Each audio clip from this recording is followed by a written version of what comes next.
Good evening students. मेरी आवाज आ रही है आप सब लोगों को?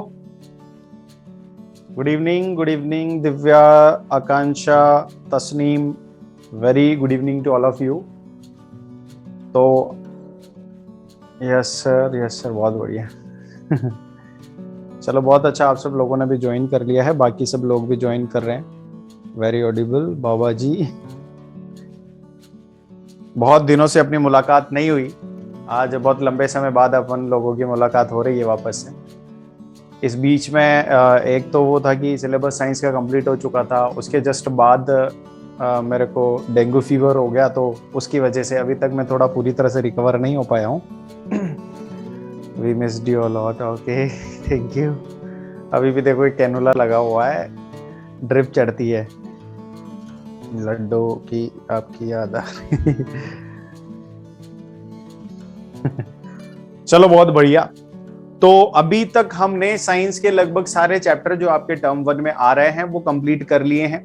अब उनको अपन सुपर मेगा रिवीजन करेंगे। देखो सुपर का मतलब सिंपल सी बात ये है कि हमें सिर्फ ऊपर ऊपर का रिवीजन देना है, और किसी टॉपिक में अगर आपको लगता है कि कोई क्लैरिफिकेशन की जरूरत है तो आप मुझे बीच में रोक के पूछ सकते हैं। लेकिन अभी अपन यहाँ पर फुल डिटेल में एकदम एक्सप्लेन करते हुए, एग्जाम्पल्स लेते हुए चल के अपन अभी नहीं चलेंगे, क्योंकि इतना समय हमारे पास नहीं है। हमें 2 दिन में पूरे के पूरे 6 चैप्टर जो आपके साइंस में आने वाले हैं वो खत्म करने हैं। ठीक है, तो इसके लिए हमें क्या करना पड़ेगा, थोड़ा स्पीड अप होकर चलना पड़ेगा, और उसमें आप सब लोगों को मेरा सहयोग करना पड़ेगा। ठीक है, तो सब मेरे साथ हो? बिल्कुल बिल्कुल। ठीक है, तो आज मेरे अंदर वैसे तो मैं कोशिश करूंगा कि एनर्जी की कोई कमी महसूस आपको ना हो, लेकिन फिर भी होती है तो आप लोग मेरा सपोर्ट करेंगे।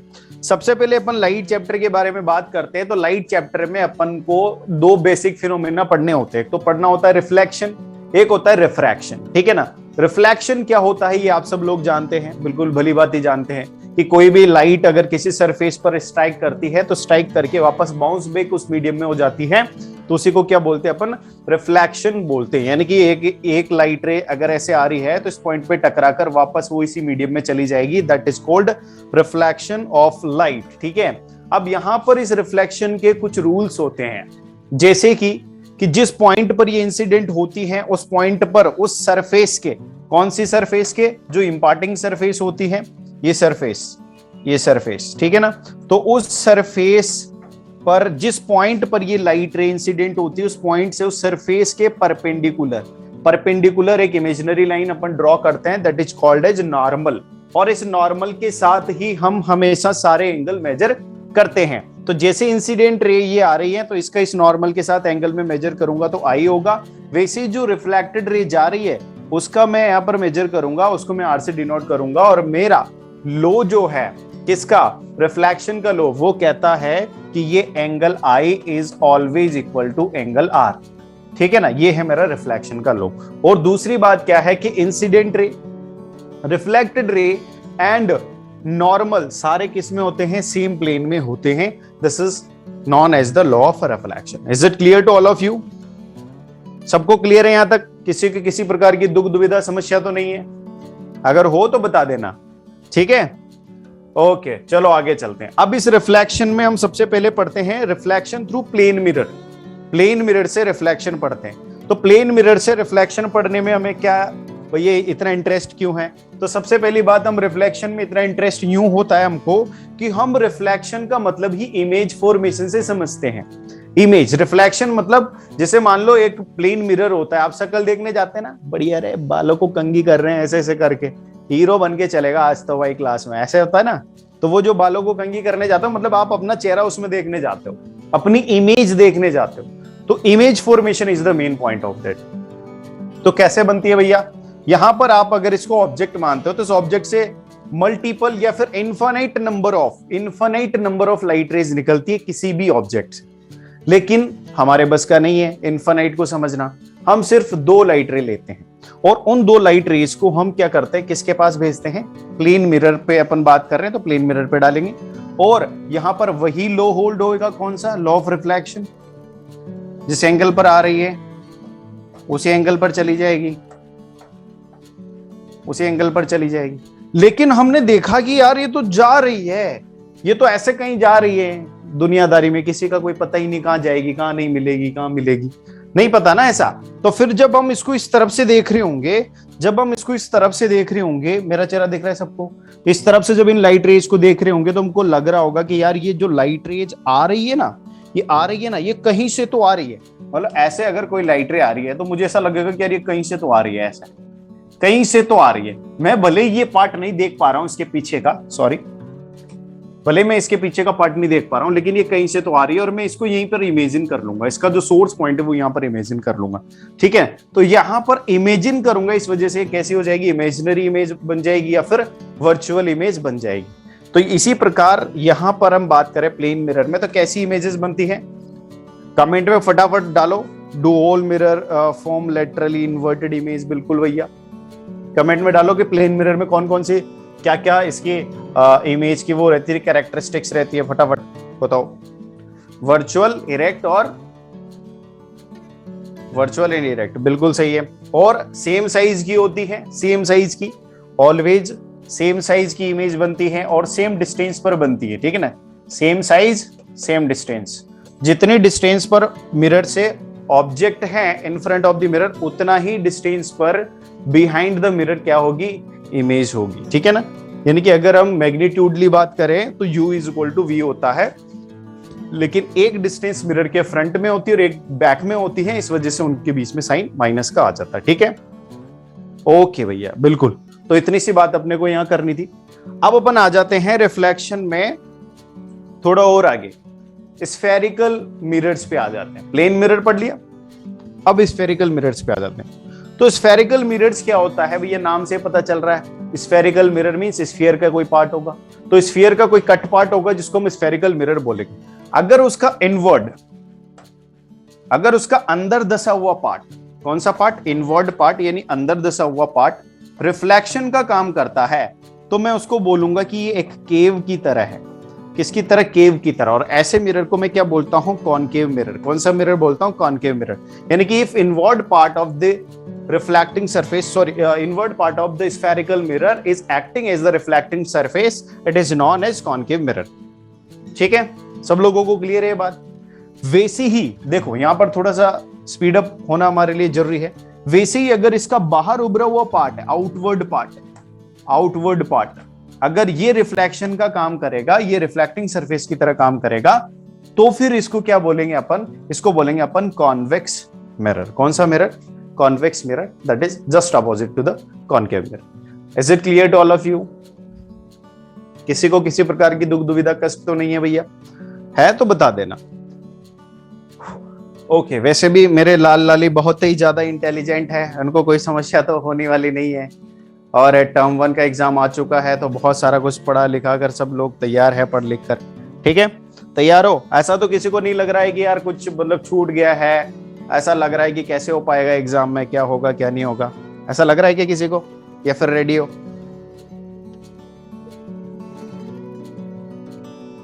कल आईटी है मेरा, मतलब सर न्यूमेरिकल में प्रैक्टिस करना। हाँ, तो न्यूमेरिकल में प्रैक्टिस करना है बेटा तो कर लो, न्यूमेरिकल में प्रैक्टिस कर लो। और उसका सबसे इंपॉर्टेंट बात मैं अभी आपको यहाँ पर जब अपन मिरर फॉर्मूला पर आएंगे तो बता भी दूंगा कि क्या चीजों का विशेष ध्यान रखना है उसमें। ठीक है, ठीक है। आईटी का बोर्ड है कल, ओके, आईटी का एग्जाम है कल। अब मैं यहाँ पे बता देता हूं, जैसे फोकल लेंथ, स्फेरिकल मिरर, सारा कुछ फंडा है, अपन एक ही बार में समझ लेंगे। मैं अगर किसी स्फीयर का पार्ट कट करता हूं तो ऐसा पार्ट कट करूंगा। मेरे को पता है कि मुझे ये इनवर्ड सरफेस है, इसको reflected as a reflecting surface काम में लेना है, तो इसको मैं कौन सा लेंस, कौन सा मिरर बोलूंगा, कॉनकेव मिरर। ठीक है, आउटवर्ड को लेना है तो मैं इसको बोलूंगा कॉनवेक्स मिरर। ठीक है, इतनी सी बात है। अब जिससे ये लिया है मैंने, जिस स्फीयर से इसको काटा है, उस स्फीयर का कोई ना कोई सेंटर होगा। जिस स्फीयर से मैंने इसको काटा है उसका कोई ना कोई सेंटर होगा, तो that centre is called as centre of curvature. ठीक है, और इस रिफ्लेक्टिंग सरफेस पर अगर मैं मिड पॉइंट लेता हूं, that mid point is called pole. Pole और सेंटर ऑफ कर्वेचर के बीच में भी मैं एक मिड पॉइंट लेता हूं जिसको बोलता हूं मैं फोकस। ठीक है ना, और ये फोकस जनरली क्या होता है मैं अभी आपको यहां पर अच्छे से डिफाइन कर देता हूं। फोकस वो पॉइंट होता है जहां पर प्रिंसिपल एक्सिस के parallel light rays after reflection meet करती है या मीट करती हुई नजर आती है। ठीक है ना, मीट करती है या फिर मीट करती हुई नजर आती है, that point is called as focus या प्रिंसिपल फोकस, ठीक है ना। और उस प्रिंसिपल फोकस की पोल से जो डिस्टेंस होती है that is called as focal length, ठीक है। बहुत बढ़िया बात है। इमेज फॉर्मेशन के बारे में अगर मैं बात करूं, यहां पर तो पूरा झोल झाल है, मैं आपको बता देता हूं इमेज फॉर्मेशन कैसे होती है। ये लेट सपोज हमने ये लिया कॉनकेव मिरर, अभी मैं सारा कुछ आपका कंप्लीट कर दूंगा यहीं पे। कॉनकेव मिरर, ठीक है ना। कॉनकेव मिरर का मतलब है कि इसकी इनवर्ड सरफेस जो है ये काम करेगी किसकी, रिफ्लेक्टिंग सरफेस की। तो यहां पर मैं प्रिंसिपल एक्सिस बना देता हूं। ये प्रिंसिपल एक्सिस क्या होती है, पोल से पास होती है, ठीक है। इसका सेंटर ऑफ कर्वेचर यहां पे कहीं ले लेते हैं और इन दोनों के बीच में एक प्रिंसिपल फोकस ले लेते हैं, ठीक है। ये पोल, इज इट क्लियर। अगर मुझे कोई ऑब्जेक्ट की इमेज बनानी है, जो ऑब्जेक्ट यहां पर है, ये ऑब्जेक्ट रख दिया भैया यहां पर, अब मुझे क्या करना होगा, मेरे पास बहुत सारे हजारों रास्ते हैं किसी एक पॉइंट की इमेज बनाने के लिए। कितने रास्ते हैं, हजारों, infinite number of ways I have. तो उन इनफाइनाइट नंबर ऑफ वेज में से मुझे सिर्फ 2 चाहिए, क्योंकि मैं इतना वो नहीं हूं, इतना सक्षम नहीं हूं मैं। सर यस सर, न्यूमेरिकल नहीं जमते। बिल्कुल न्यूमेरिकल जम जाएंगे बेटा। सर आपकी तबीयत कैसे खराब होगी, इट विल सून। अरे बेटा क्या हुआ कि अभी डेंगू का माहौल चल रहा है इधर तो हमारी तरफ, तो डेंगू ने लपेट लिया मेरे को, ठीक है। तो ये जैसे ऑब्जेक्ट है, अब मुझे अगर इस पॉइंट की इमेज बनानी है तो मुझे यहां से कितनी, मिनिमम 2 रेज निकालनी पड़ेगी। मिनिमम कितनी रेज, 2 रेज। अब ये मिनिमम 2 रेज में मेरे पास वेरियस ऑप्शंस है। मेरे को पता है कि अगर मैं पैरेलल लाइट रे निकालता हूं तो वो पैरेलल लाइट रे जाएगी और इस मिरर से टकराएगी, और टकराने के पश्चात कहां से आएगी, फोकस से होते हुए निकलती है। फर्स्ट, ये क्लियर है सबको।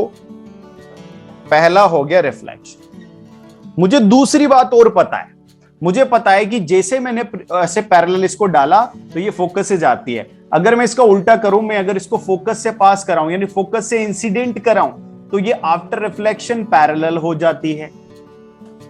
दूसरी रे, मुझे सिर्फ 2 की जरूरत है। किस पॉइंट से निकली थी ये, किस पॉइंट से निकली थी, इस पॉइंट से। किस पॉइंट पर वापस मिल रही है, इस पॉइंट पर। Means this point is the object part of this procedure और this point is taken as the image part of this procedure, ठीक है ना। तो ये हमने जो भी प्रोसीजर किया इमेज फॉर्मेशन का, तो यहां पर इस पॉइंट को तो मैं ऑब्जेक्ट बोलूंगा, क्योंकि मैं सिर्फ अभी पॉइंट से डील कर रहा हूं, और इस पॉइंट को मैं इमेज पॉइंट बोलूंगा, ठीक है। अब ये पॉइंट प्रिंसिपल एक्सिस के ऊपर था, ये पॉइंट प्रिंसिपल एक्सिस के ऊपर था, तो इसके एरो की डायरेक्शन मैंने क्या रखी थी, अपवर्ड रखी थी। लेकिन अभी मेरा पॉइंट प्रिंसिपल एक्सिस से नीचे है, दिस इज प्रिंसिपल एक्सिस, आप सब लोग जानते होंगे इसको भली भांति। तो ये जो एरो की डायरेक्शन होगी वो नीचे होगी, और नीचे एरो की डायरेक्शन का मतलब आप समझ ही गए होंगे कि इमेज कैसी बन रही है, इन्वर्टेड, ठीक है। इमेज कैसी बन रही है, इन्वर्टेड। मतलब अब यहां पर अगर इसको मैं क्लियरली पूरी तरह से डिफाइन करूं, तो if I have the object beyond C, अगर ऑब्जेक्ट की जो पोजीशन है वो क्या है, बियॉन्ड सी। बियॉन्ड सी मतलब इधर, ठीक है ना। ऑब्जेक्ट पोजीशन अगर बियॉन्ड सी है, तो इमेज पोजीशन क्या है मेरी,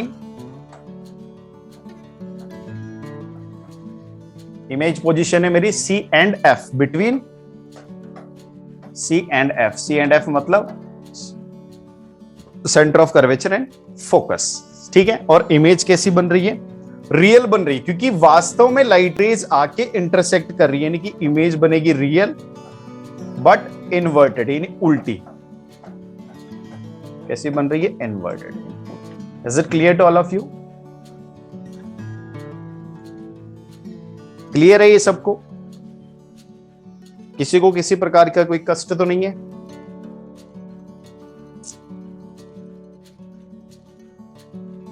ठीक है, ओके, बहुत बढ़िया। अब अगर मैं इस ऑब्जेक्ट को इधर लेकर आता हूं, मेरी बात सुनना, इस ऑब्जेक्ट को मैं यहां पर आपको पूरा बता देता हूं, पूरा प्रोसीजर ये का यही रहेगा। हर बार इमेज फॉर्मेशन का प्रोसीजर यही रहेगा, सिर्फ ऑब्जेक्ट की जगह चेंज होती रहेगी, इमेज की जगह चेंज होती रहेगी, ठीक है ना। अगर मैं इस ऑब्जेक्ट को यहां पर लेके आ जाता हूं, कहां पर, यहां पर, तो मेरी इमेज कहां पर, ये इमेज, क्योंकि ऑब्जेक्ट को मैंने इधर खिसकाया है, तो इमेज मेरी उल्टी चलेगी, इसकी ऑपोजिट डायरेक्शन में, यहां पर आ जाएगी। और यहां पर अभी देखना, एक बात और देखना कि ऑब्जेक्ट बड़ा था लेकिन इमेज छोटी थी, यानी डिमिनिश्ड थी। इमेज कैसी थी? डिमिनिश्ड। लेकिन जैसे जैसे ये मैं इसको इधर खिसकाता जाऊंगा इमेज बड़ी होती जाएगी। पहले ऑब्जेक्ट बड़ा था और इमेज छोटी थी, अब जैसे जैसे इधर खिसकाते जा रहे हैं इमेज इसके ऑब्जेक्ट के बराबर होती जा रही है। जैसे इधर जाओगे तो इधर इमेज बड़ी हो जाएगी और ऑब्जेक्ट वे का वही रह जाएगा, ठीक है ना। यानी कि क्या हो रहा है कि जैसे आप इधर जा रहे हो, ऑब्जेक्ट को आप इधर ट्रेवर्स कर रहे हो, तो इमेज आपकी किधर ट्रेवर्स कर रही है? इसके ऑपोजिट डायरेक्शन में ट्रेवर्स कर रही है, ठीक है। और ऑब्जेक्ट साइज तो वो का वही है, लेकिन इमेज की साइज इधर जैसे जाओगे आप, जैसे इसको क्लोज ले जाओगे मिरर के, ऑब्जेक्ट को जैसे मिरर के क्लोज ले जाओगे, इमेज की साइज क्या होती जाएगी? बड़ी होती जाएगी। Is it clear? ठीक है ना। अब एक पोजीशन वो आती है, मैं यहां पर एक बार और उसको आपको समझा देता हूं अच्छे से। जगह है क्या यहां पर? नहीं है, चलो कोई बात नहीं, यहां पे इधर बना देते हैं। दूसरी वो भी बना देता हूं। यहां पर सारे में यही होगा, सारे प्रोसेसर में यही होगा, लेकिन सिर्फ एक पोजीशन ऐसी आएगी जहां पर इसमें कैसी इमेज बनेगी, जो कि most important part of the concave mirror है। मोस्ट इंपॉर्टेंट पार्ट है कॉन्केव मिरर का।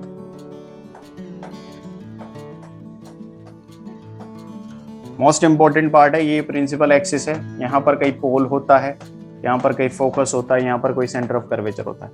अगर मैं इस ऑब्जेक्ट को, जैसे मैं बोल रहा था कि इधर शिफ्ट करता जाऊं, अगर मैं इस ऑब्जेक्ट को यहां पर शिफ्ट कर देता हूं, यानी कि फोकस और पोल के बीच में, तो फोकस और पोल के बीच में मेरे पास अभी भी दो ही रास्ते होंगे। मेरे पास सर ऑब्जेक्ट अगर राइट में आ जाए तो इमेज लेफ्ट में आ जाएगा और बड़ा बनेगा। राइट में आ जाए तो अच्छा, ये लेफ्ट और ये राइट। अच्छा एक बात बताओ, मेरी बात समझना ओम कुमार, अब आपके दिमाग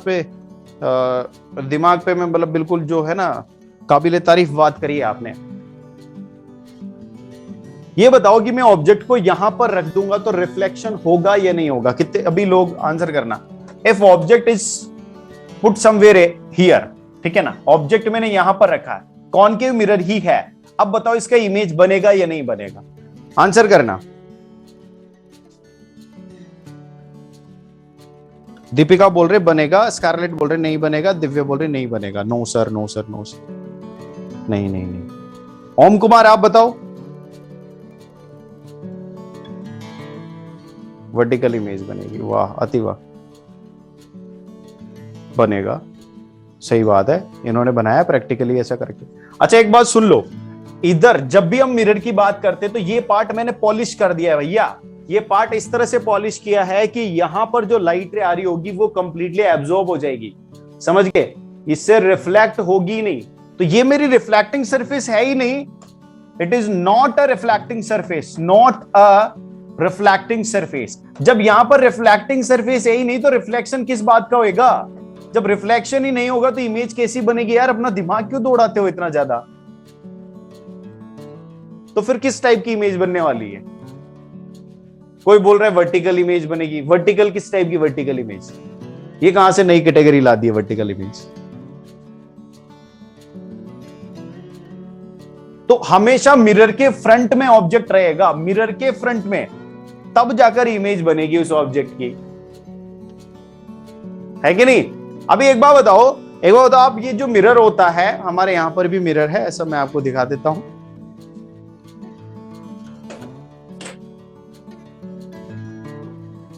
जस्ट बी प्रैक्टिकल हियर, ठीक है, ये मिरर है। अभी मेरी इमेज दिख रही है क्या इसमें? मेरी इमेज दिख रही है क्या आपको कहीं? देखो देखो जरा आराम से देखो, मैं इसके पीछे हूं, मिरर के पीछे हूं, मेरी इमेज दिख रही है क्या? कैमरे की इमेज दिख रही है क्योंकि कैमरा इसके सामने, यानी object should be placed in front of the mirror. समझ में आ रही है बात? तो दिमाग लगाना थोड़ा कम कर दो।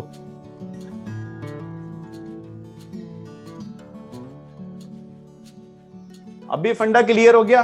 किसी को किसी प्रकार का डाउट तो नहीं है?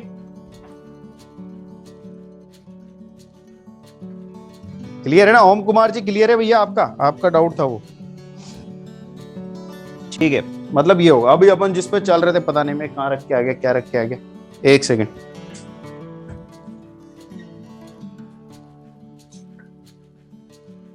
ठीक है, अब इस पे आ जाते हैं अपन। मैंने अगर ऑब्जेक्ट को यहां रखा तो मेरे पास क्या है, दो चॉइस होती है।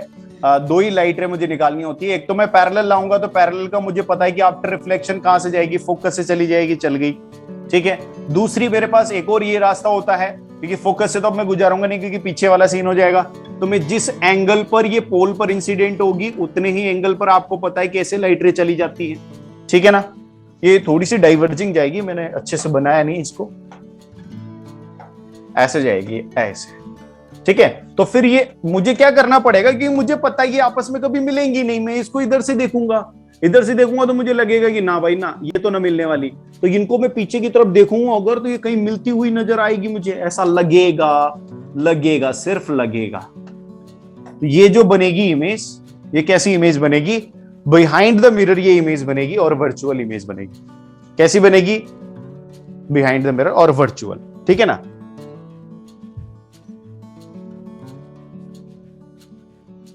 वर्चुअल एंड इनलार्ज बड़ी बिहाइंड द मिरर, ओके।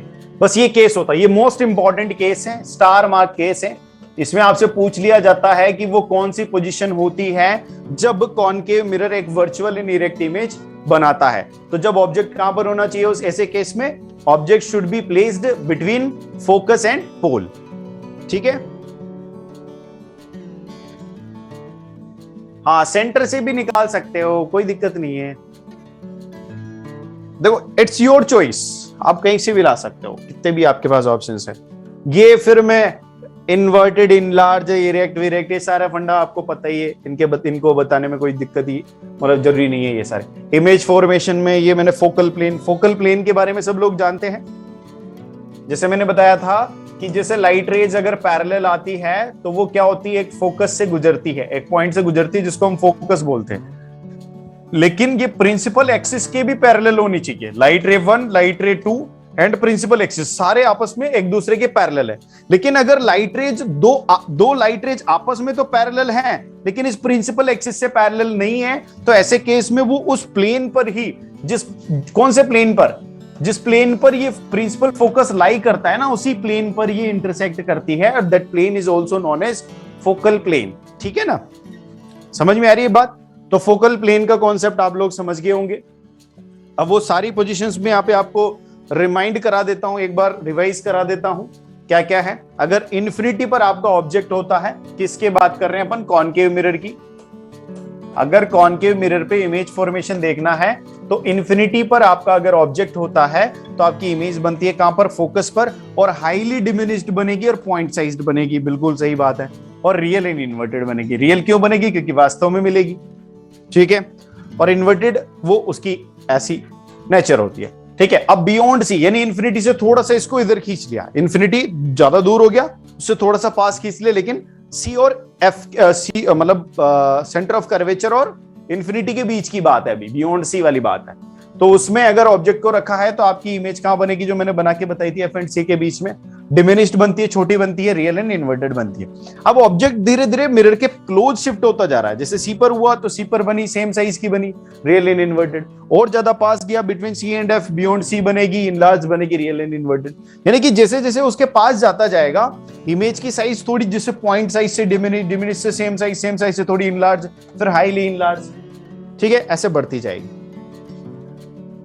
अब एक पोजीशन ऐसी आएगी पी एंड एफ पर जहां पर बिहाइंड द मिरर इमेज बनेगी और इनलार्ज बनेगी, वर्चुअल इन इरेक्ट बनेगी। ये मोस्ट इंपॉर्टेंट है आप लोगों के लिए,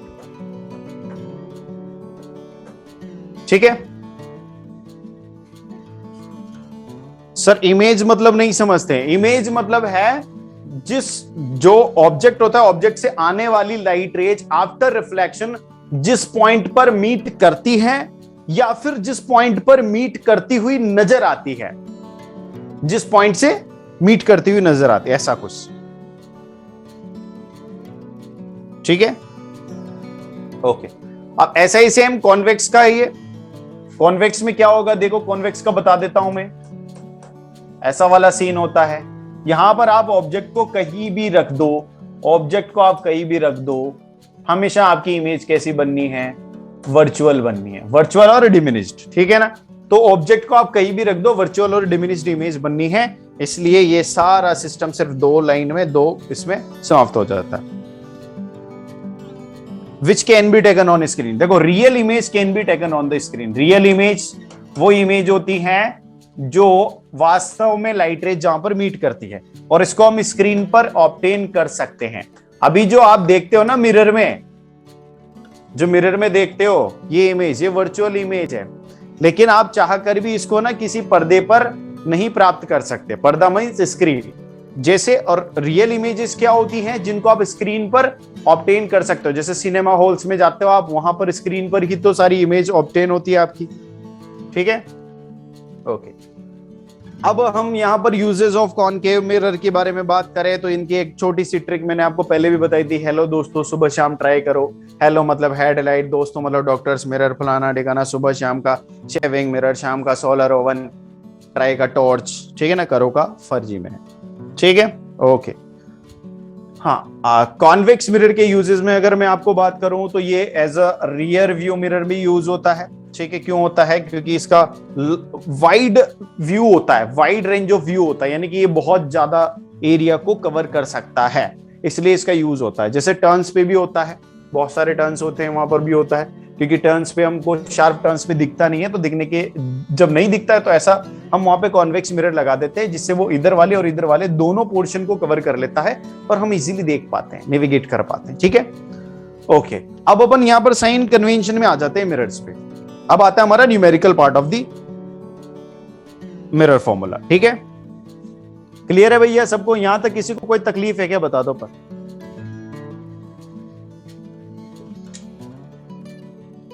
please show the previous slide. ये वाली, नो तकलीफ, बढ़िया। अच्छा ये बताओ,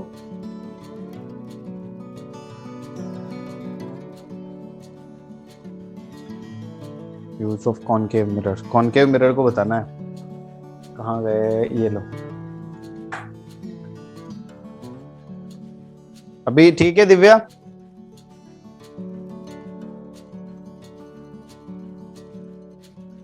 समय बहुत कम है हमारे पास, चैप्टर बहुत सारे हैं, तो इसलिए अपने को जल्दी जल्दी नेविगेट करना पड़ेगा। Concave mirror and convex lens में बहुत कंफ्यूज होते हैं आंचल। ठीक है बेटा, अभी वो भी अपन डाउट खत्म कर देंगे आपका, कैसे कंफ्यूज होते हो, सिर्फ शेप का मैटर है और कुछ नहीं। अभी डाउट क्लियर कर देंगे, जब लेंस पे आएंगे ना अपन तो वो भी कंप्लीट कर देंगे। ठीक है, यहां तक क्लियर है भैया सबको? अच्छा, ब्रेक कितने बजे लेना चाहते हो? ब्रेक कितने बजे लेना चाहते हो?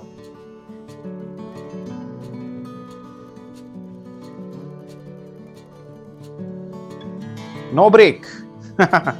चलो मैं आपको ये बता देता हूं, यहाँ पे साइन कन्वेंशन की अपन बात करेंगे। तो साइन कन्वेंशन में मैं आपको कन्वेंशनली खुद ही साइन बता देता हूं, ऐसे आपको अच्छा नहीं लगेगा। मैंने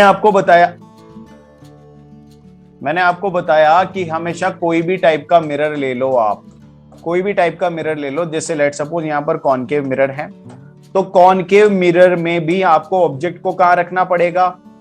object should be placed in front of the mirror, यानी कि object should be placed somewhere else, यहां पर कहीं करना पड़ेगा ये। ठीक है, 6 o'clock, ओके। यहां पर आपको ऑब्जेक्ट को प्लेस करना पड़ेगा। अब ऑब्जेक्ट को यहां पर प्लेस करोगे तो अगर ऑब्जेक्ट की इमेज बनानी है तो ऑब्जेक्ट से लाइट रेज किस पर जानी चाहिए? मिरर पर। ऑब्जेक्ट से लाइट रे मिरर पे जानी चाहिए ना, ऐसा तो है ही नहीं कि मैं इधर उल्टा चला दूंगा लाइट रेज को, तब तो फिर कोई बीच में कोई मिरर ही नहीं आ रहा तो इमेज किस पे बनेगी? ठीक है ना, यानी कि मुझे लाइट रेज को हमेशा किसकी तरफ चलानी होती है? मिरर की तरफ। तो ये मेरी इंसिडेंट रे, जो ऑब्जेक्ट से निकलने वाली रेज होती है उनको बोलता हूं मैं इंसिडेंट रे, और ये डायरेक्शन होती है इंसिडेंट रे की। और हमेशा ही मैंने इंसिडेंट रे की डायरेक्शन को क्या माना है? सही माना है। मैं ये मानता हूं कि इंसिडेंट रे हमेशा सही होती है, पॉजिटिव माना है। ठीक है, क्लियर है? शाम को शेविंग मिरर कर दो और सुबह को सोलर कुकर कर दो। इन हेलो दोस्तों, सुबह शाम ट्राई करो। अर्चित आप कर लो बेटा, कोई बात नहीं, आप अपने हिसाब से मॉडिफाई कर लो, ऐसा कोई दिक्कत नहीं है, कोई हार्ड एंड फास्ट रूल नहीं है वो, क्या ऐसा ही है वो तो मैंने बना दिया, मेरे को लगा कि हाँ ऐसा इसको कर सकते हैं, रिलेट कर सकते हैं, ऐसा कोई कहीं पे वो कॉपीराइटेड थोड़ी है। ठीक है, तो मेरे को लगता है कि इंसिडेंट रे जिस डायरेक्शन में जाती है वो सही डायरेक्शन है और उसे मैं पॉजिटिव डायरेक्शन लेता हूं। ठीक है, लेकिन मेरा एक और रूल है कि मैं ऑल डिस्टेंसेस जो है, जितनी भी डिस्टेंसेस होती है उनको मैं कहां से मेजर करता हूं? From the pole. यानी कि पोल मेरा यहां पर माई बाप है। जो पोल होता है इस प्रोसीजर में वो माई बाप है डिस्टेंस मेजरमेंट में। यानी कि ये पी है, यहां पर कहीं फोकस होता है, यहां पर कोई सेंटर ऑफ कर्वेचर होता है, लेकिन ये पोल यहां पर बहुत ही प्राइम फोकस है। पोल यहां पर बहुत इंपॉर्टेंट रोल प्ले करता है। मुझे अगर इस ऑब्जेक्ट की डिस्टेंस मेजर करनी है, ऑब्जेक्ट डिस्टेंस मेजर करनी है, यहां पर कोई पॉइंट ले लिया, मैंने बोला कि let suppose here is the point x, x point है जो कि पोल से कितनी दूरी पर है, 10 सेंटीमीटर की दूरी पर है। अब मैं ये बताना चाहता हूं कि पोल से 10 सेंटीमीटर की दूरी पे है, इट विल बी पॉजिटिव और नेगेटिव। ठीक है, एक्स पॉइंट की डिस्टेंस क्या होगी, पॉजिटिव होगी या नेगेटिव होगी। तो मैं क्या करूंगा, मैंने सबसे पहले ये चीज ध्यान में रखी हुई है, बहुत अच्छे से मैं जानता हूं कि मुझे ये बोला गया है कि all distances are measured from the pole. यानी कि मैं सबसे पहले कहां जाऊंगा, पोल पे, और पोल से फिर मैं बात करूंगा कि यार एक्स तो किधर है, बता कहां है भैया एक्स, एक्स की तरफ देखते हैं। तो फिर मैं जब एक्स की तरफ देखने लगा तो मुझे पता चला कि मुझे इधर आना पड़ेगा, इधर आना पड़ेगा। अब मैंने देखा कि यार जिस डायरेक्शन में मैं आ रहा हूं ना वो तो गलत डायरेक्शन है, क्योंकि सही डायरेक्शन तो किसकी, इंसिडेंट रे की है, जिसको पॉजिटिव मानता हूं। मेरी तो गलत है, तो मेरी कैसी डायरेक्शन हो गई, नेगेटिव डायरेक्शन हो गई। यानी कि जो भी डिस्टेंसेस इधर होंगी वो कैसी होंगी, नेगेटिव होंगी। समझ में आएगी बात, नेगेटिव होंगी। अगर मैं बोलता हूं आपसे कि कोई दूसरा पॉइंट बताओ, तो ये x कितनी हो जाएगी, x हो जाएगी -10 सेंटीमीटर। क्या हो जाएगी, x -10 सेंटीमीटर हो जाएगी। अब मैं आपको एक और एग्जांपल देता हूं। मैंने यहां पर लिया y, जो मिरर से कितना दूर है, 5 सेंटीमीटर। बताओ y क्या होगा, 5 सेंटीमीटर है। क्योंकि मुझे ये बताया गया है कि सारी डिस्टेंसेस मुझे कहां से मेजर करनी है, पोल से। तो मैं वापस से पोल पे आ गया और पोल से बोला मैंने कि बताओ y किधर है, तो मैं y की तरफ गया। तो y की तरफ गया तो मैं इस डायरेक्शन में जा रहा था। मुझे पता चला कि यार ये तो सही डायरेक्शन है, इसी में तो इंसिडेंट रे चलती हैं, तो ये तो कैसी डायरेक्शन होगी, पॉजिटिव। यानी कि y will be what, y will be +5 centimetre. Is it clear to all of you. और न्यूमेरिकल में आपकी 90% गलती का कारण यही होता है, साइन कन्वेंशन। 95% गलती का कारण होता है sign convention. Is it okay, सब लोगों को क्लियर हो गया, सब लोगों को क्लियर हो गया ना। अगर ये का यही अगर कॉन्वेक्स मिरर का केस है तो कॉन्वेक्स में भी यही होता है, सेम होता है भैया। कॉन्वेक्स पे आ जाओ, कॉन्वेक्स में ऐसा कर देते हो आप, और क्या कर देते हो बताओ, ये दिख तो रहा है ना सबको। अब यहां पर भी ऑब्जेक्ट तो यही रहेगा फ्रंट में भाई, ऑब्जेक्ट्स हैं तो रिफ्लेक्टिंग सरफेस पे लाइट जाएगी तभी तो वो होगा ना, तो ये तो फ्रंट में रहेगा। ठीक है, अब क्या करना होता है, मुझे पता है कि भाई इसका सेंटर ऑफ कर्वेचर तो इधर होता नहीं, यहां होता है, यहां पर फोकस होता है, यहां पर पोल होता है। लेकिन क्या करूं, मेरी मजबूरी है कि मुझे ऑब्जेक्ट को इधर लोकेट कराना होता है, तो मैं सेंटर ऑफ फोकस को और सेंटर ऑफ कर्वेचर को यहां पर भी, जितनी दूरी पर ये है उतनी दूरी पर यहां पर भी मार्क कर देता हूं। ठीक है ना, यहां पे लिख देते हैं कॉन्वेक्स मिरर।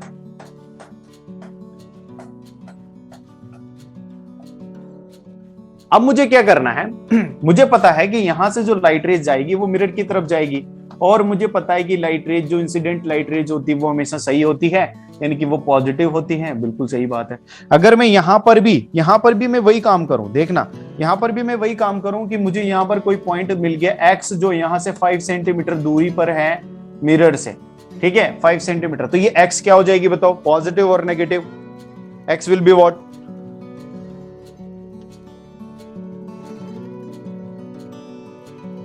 बिल्कुल कराएंगे बेटा स्कारलेट, बिल्कुल कराएंगे। x विल बी व्हाट, बताओ x की वैल्यू बताओ। यहां पर x हो जाएगा -5 सेंटीमीटर।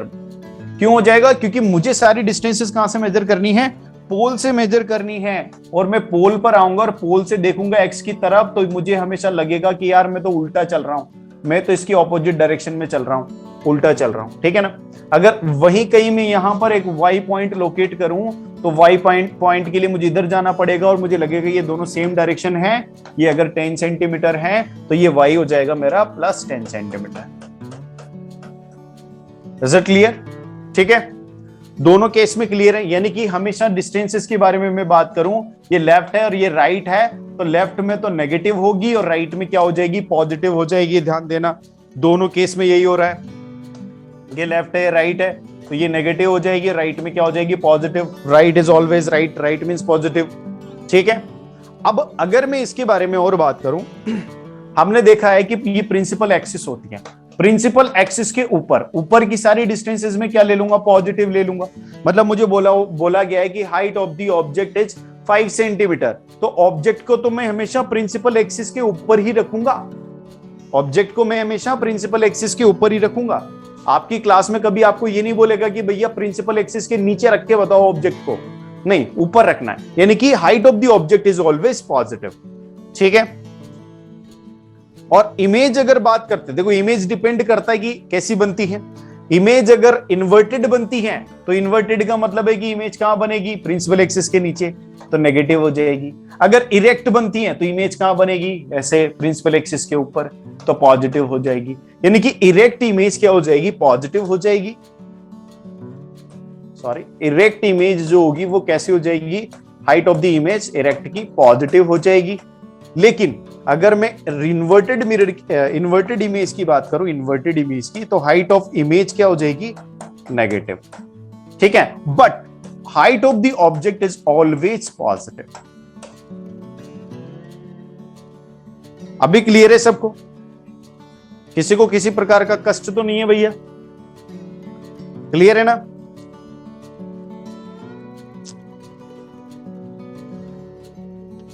हाँ, सेम कार्टेशियन प्लेन की तरह होता है, बिल्कुल। क्या रिपीट करना है, ये देख लो, वापस से देख लो, नहीं समझ में आया वापस से।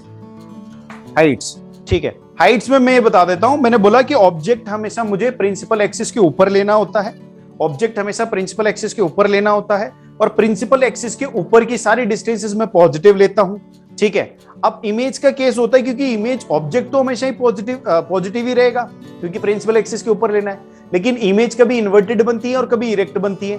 देखिए ना अपन ने, जैसे कॉनकेव में भी एक केस था जिसमें इरेक्ट इमेज बनी अपनी, तो इरेक्ट इमेज कहां बनती है, प्रिंसिपल एक्सिस के ऊपर। अब जब इमेज प्रिंसिपल एक्सिस के ऊपर बनेगी तो इमेज भी क्या हो जाएगी, पॉजिटिव। यानी कि erect image will be positive, height of the erect image will be positive, और इन्वर्टेड इमेज बन रही है तो height of the inverted image will be negative, क्योंकि वो प्रिंसिपल एक्सिस के नीचे बनेगी। ठीक है, अब मिरर फॉर्मूले की अगर अपन बात करें तो मिरर फॉर्मूला आपको याद करना पड़ेगा। ठीक है ना, मिरर फॉर्मूले में आप सबसे पहले यही चीज ध्यान रखें कि मुझे 1/f लिखना है, फिर 1/v लिखना है, फिर 1/u लिखना है। ठीक है ना, ये चीज ध्यान रखना सीक्वेंस में, एक नंबर सीक्वेंस में। ठीक है, ये यहां पर लिखा है ना 1/v + 1/u = 1/f, इसको भूल जाओ। ये भी ठीक है, सारा कुछ ठीक है, गलत कुछ भी नहीं है, लेकिन सीक्वेंस आपको यही रखना है, क्योंकि इस सीक्वेंस में आप याद रखोगे ना तो कंफ्यूज नहीं होगे न्यूमेरिकल। क्यों? क्योंकि मैं बताता हूं आगे। इसके बाद आता है एक मैग्निफिकेशन।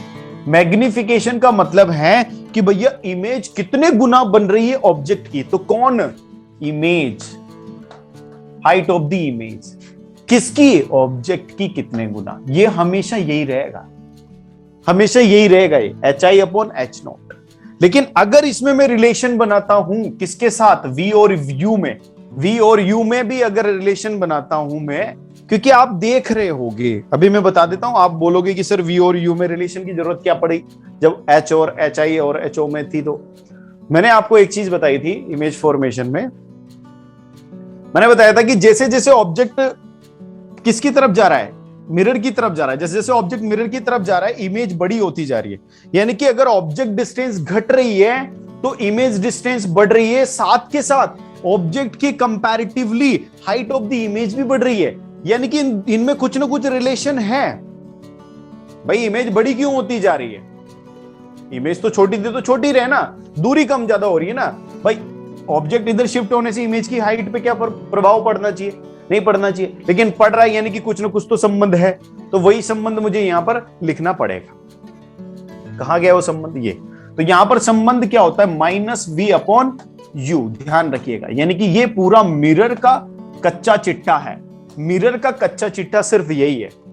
1/f = 1/v + 1/u, और m = h height of the image upon height of the object, और = -v/u। ठीक है ना। v क्या है यहां पर, इमेज की डिस्टेंस अगेन, और साइन कन्वेंशन तो बहुत अच्छे तरीके से बता दिया, अब गलती करनी नहीं है एग्जाम में। करोगे क्या? हाँ, इसीलिए मैं अभी यहाँ पे आपको सारा कुछ क्लियर करके चल रहा हूँ। बहुत बढ़िया। ये साइन कन्वेंशन, ये मिरर फॉर्मूला वाला वही चीज है। रेफर जी हटाओ, हाइट ऑफ द इमेज बना दे। अब अपन आ जाते हैं रिफ्रैक्शन पे। यहां तक मिरर रिफ्लेक्शन खत्म। सर हम लोग कभी कभार कंफ्यूज हो जाते हैं कि between lens and mirror formula, कभी कभार प्लस की जगह और माइनस डाल देते हैं। जी आदित्य, वही बेटा, ये गलती नहीं करनी है आदित्य बेटा, ये गलती नहीं करनी है। वो ट्रिक मैं भी बता रहा हूं आपको। अच्छा ये बताओ, पहले आप क्या पढ़ते हो? पहले आप क्या पढ़ते हो, मिरर या लेंस? फर्स्ट कमेंट में बताओ, सब लोग बताओ, पहले आप मिरर पढ़ते हो? मिरर पढ़ते हो पहले, तो पहले आप वैसे भी इसमें क्या पढ़ते हो मैथमेटिक्स में, प्लस या माइनस? आपको पहले स्कूल में क्या पढ़ाया होगा? प्लस पढ़ाया ना, यानी कि मिरर फॉर्मूला प्लस देगा आपको, ठीक है ना? या फिर मिरर फॉर्मूले में प्लस रखना, ये ध्यान रखना आप, ठीक है? और सीक्वेंस में जो मैंने बताया था 1/f is equal to 1/v, ये v को पहले ही लिखो आप, uv, भले uv u के बाद आता है v, लेकिन यहां पर v को पहले लिखो, प्लस 1/u। क्यों बोला मैंने? क्योंकि पहले आपने क्या पढ़ा? पहले आपने पढ़ा मिरर, पहले मिरर, सॉरी, पहले आपने पढ़ा मिरर, और मिरर में क्या पढ़ा आपने? प्लस, ठीक है ना? मिरर में आपने पढ़ा प्लस। अब मैं बता देता हूं बाद में आपने क्या पढ़ा? बाद में आपने पढ़ा लेंस, और लेंस में क्या पढ़ोगे आप? माइनस, ठीक है ना? और वो कैसे लिखोगे? 1/f। मैं इसलिए बोल रहा हूं v को पहले ही याद रखो, ये फॉर्मूला होगा, ठीक है? Is it clear? ये क्लियर है?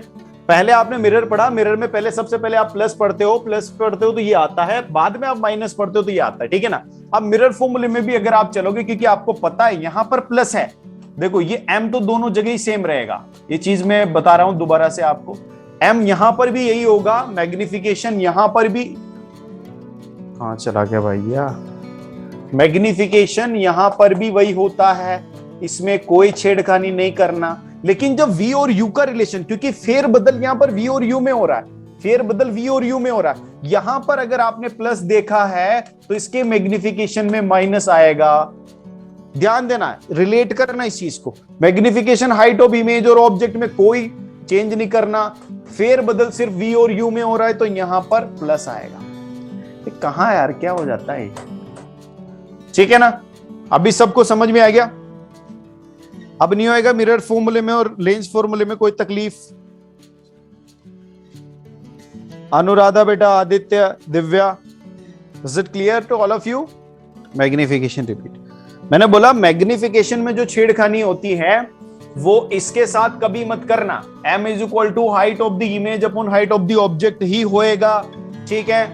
सिर्फ इससे हम इस फॉर्मूले को यूज करके ये रिलेशन लाते हैं, ये फिक्स है, मैग्निफिकेशन का फॉर्मूला फिक्स है, इस फिक्स को मैं इसका यूज करके लाता हूं। तो यहां पर मिरर में अगर प्लस है तो यहां पर माइनस आ जाएगा, यहां पर अगर माइनस है तो यहां पर प्लस आ जाएगा। बस इतनी सी बात ध्यान रखनी है और कुछ ध्यान नहीं रखना है, ठीक है? अब अपन रिफ्रैक्शन पे आ जाते हैं।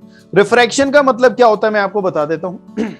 रिफ्रैक्शन सिंपल सा ये होता है कि जब लाइट रे एक मीडियम से दूसरे मीडियम में जाती है तो उस लाइट का हाल बेहाल हो जाता है। क्या होता है? उसकी स्पीड चेंज हो जाती है। जैसे मैंने आपको एक एग्जांपल भी लिया था कि कोरोना के टाइम पर जब पूरे बाजारों में लॉकडाउन लग रहा था, यानी कि कोई आदमी नहीं था, अगर उस दौरान आप बोलो किसी को कि भाई जाओ ये पूरा मार्केट छान के आना है, तो वो आधे घंटे में आ जाएगा, आधे घंटे में स्पीड लगाएगा, 4 किलोमीटर का मार्केट है, चला जाके आ जाएगा।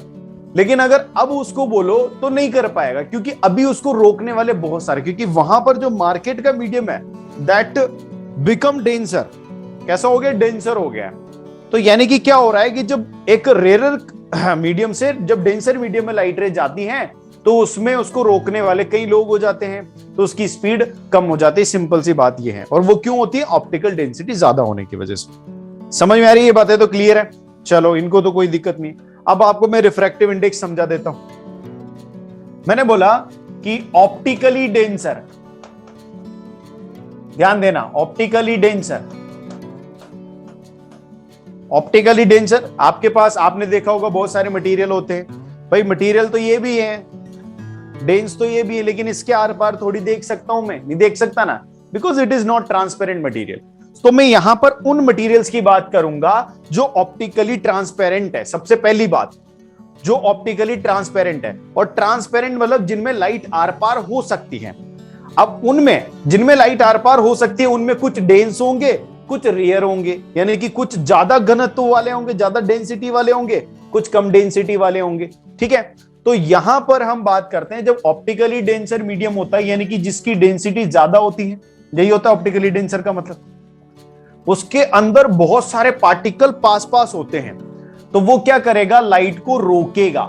किसको रोकेगा? लाइट को, यानी कि लाइट की स्पीड उसमें क्या कर देगा, वो कम कर देगा। समझ में आ रही है आपको बात? वो लाइट को रोकेगा। जितने ज्यादा पार्टिकल होंगे, मान लो ये मीडियम है, इस मीडियम में ऐसे ऐसे करके यहां पर 1000 पार्टिकल है, ऑप्टिकली डेंसर है, मान लो ये 1000 पार्टिकल। तो इसमें से जब लाइट रे निकल रही होगी तो उसको कई कई सारे पॉइंट से टकराना पड़ेगा, ऐसे बहुत सारों से टकराना पड़ेगा। लेकिन अगर इसी की जगह एक ऐसा खाली होता तो उसमें तो वो दाएं से दौड़ के निकल जाती, यानी ऑप्टिकली रेयर में तो स्पीड से निकल जाती। इसमें स्पीड ज्यादा होगी ना इसकी, क्योंकि यहां पर तो पार्टिकल ही नहीं है, इसमें स्पीड कम होगी। यानी कि जहां पर ऑप्टिकल डेंसिटी ज्यादा है वहां पर लाइट की स्पीड उस मीडियम में कम होती है। ठीक है ना? और आपको पता है कि जिस लाइट की स्पीड कम हो जाती है वो बेचारी झुक जाती है कि नहीं? वो क्या हो जाती है? झुक जाती है। यानी कि वो लाइट रे क्या हो जाती है? बैंड हो जाती है। किसकी तरफ बैंड ज्यादा होगा? किसकी तरफ? Towards the normal. ध्यान रखना है, मैं ये चीज आपको बार बार बता रहा हूं और अच्छे से समझाने की कोशिश कर रहा हूं कि जब ऑप्टिकली डेंसर मीडियम में लाइट जाती है तो उसमें उसकी स्पीड कम हो जाती है, और इस स्पीड कम होने की वजह से वो, जैसे स्पीड कम होगी तो ऐसे ऐसे करके बूढ़ों की तरह झुक जाएगा, टुवर्ड्स द नॉर्मल झुक जाती है, टुवर्ड्स द नॉर्मल बैंड हो जाती है। और इस बैंड होने की प्रॉपर्टी को ही बोलते हैं रिफ्रैक्टिवनेस या फिर रिफ्रैक्टिव इंडेक्स। मींस जितना ज्यादा बैंड होगा उसी मीडियम का रिफ्रैक्टिव इंडेक्स उतना ज्यादा होगा। मतलब this is the refractive index is the capacity to bend the light towards the normal. ठीक है ना? समझ में आ रही है? यानी कि अगर ऑप्टिकली डेंसर मीडियम है तो उसका रिफ्रैक्टिव इंडेक्स ज्यादा होगा, उसका रिफ्रैक्टिव इंडेक्स ज्यादा होगा तो उसमें स्पीड कम होगी, स्पीड कम होगी तो उसमें बैंड ज्यादा होगा। यानी कि मैं यहां पर ये चीज बता सकता हूं कि refractive index is inversely proportional to the speed of light in that medium. कुछ एक याद करने स्कारलेट बेटा, कुछ एक याद करने, बाकी याद नहीं करने, वो सब दिए होते हैं। ठीक है ना? यानी कि यहां पर अगर रिफ्रैक्टिव इंडेक्स ज्यादा है तो आप देख रहे होगी कि स्पीड कम है, तो उल्टा चल रहे दोनों एक दूसरे के। और इसीलिए मैंने क्या किया है, यहां पर रिफ्रैक्टिव इंडेक्स को मैं RI से नहीं एन से दर्शाता हूं। रिफ्रैक्टिव इंडेक्स ऑफ मीडियम की बात करूंगा तो मुझे क्या करना पड़ेगा, इस प्रोपोर्शनैलिटी को हटाने के लिए कांस्टेंट एंटर कराना पड़ेगा, और v की जगह मैं speed of light in that medium लिख दूंगा। तो ये एक मेरे पास फॉर्मूला आ जाएगा एब्सोल्यूट रिफ्रैक्टिव इंडेक्स। ठीक है? c होगा speed of light in the vacuum.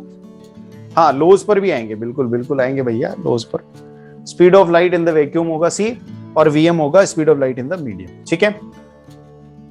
Okay, अब अगर मैं यहां पर रिलेटिव रिफ्रैक्टिव इंडेक्स की बात करता हूं तो रिलेटिव में क्या होता है, मैंने बोला कि किसी एक मीडियम का 2 के रिस्पेक्ट में, 1 का 2 के रिस्पेक्ट में, तो मैं क्या लिखूंगा, किसका 1 का किसके रिस्पेक्ट में, 2 के रिस्पेक्ट में। मुझे पता है कि यहां पर जस्ट अभी पढ़ के आया मैं कि ये दोनों एक दूसरे के उल्टा चलते हैं, रिफ्रैक्टिव इंडेक्स और स्पीड। तो ये यहां पर आएगा v2 अपॉन v1, ये n1 अपॉन n2 है तो v2 अपॉन v1 उल्टा हो जाएगा। ऐसे में यहां पर 2-1 करूंगा, 2-1 का मतलब है refractive index of medium 2 with respect to 1, यानी जिसका उसका तो ऊपर और जिसके रिस्पेक्ट में करना है उसका नीचे। ठीक है ना? ये हो जाएगा। Is it clear to all of you? ये फिर वही, ये तो सब आपने पढ़ाई है। ये कुछ रिफ्रैक्टिव इंडेक्स याद करने, वैक्यूम का 1 होता है, एयर का 1.0003 होता है। ठीक है?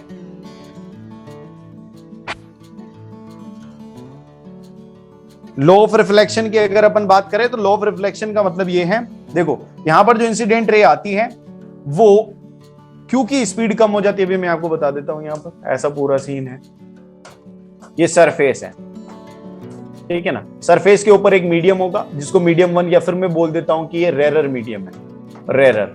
ठीक है, नीचे डेंसर मीडियम है, थोड़ा अच्छे से हम समझ पाएंगे।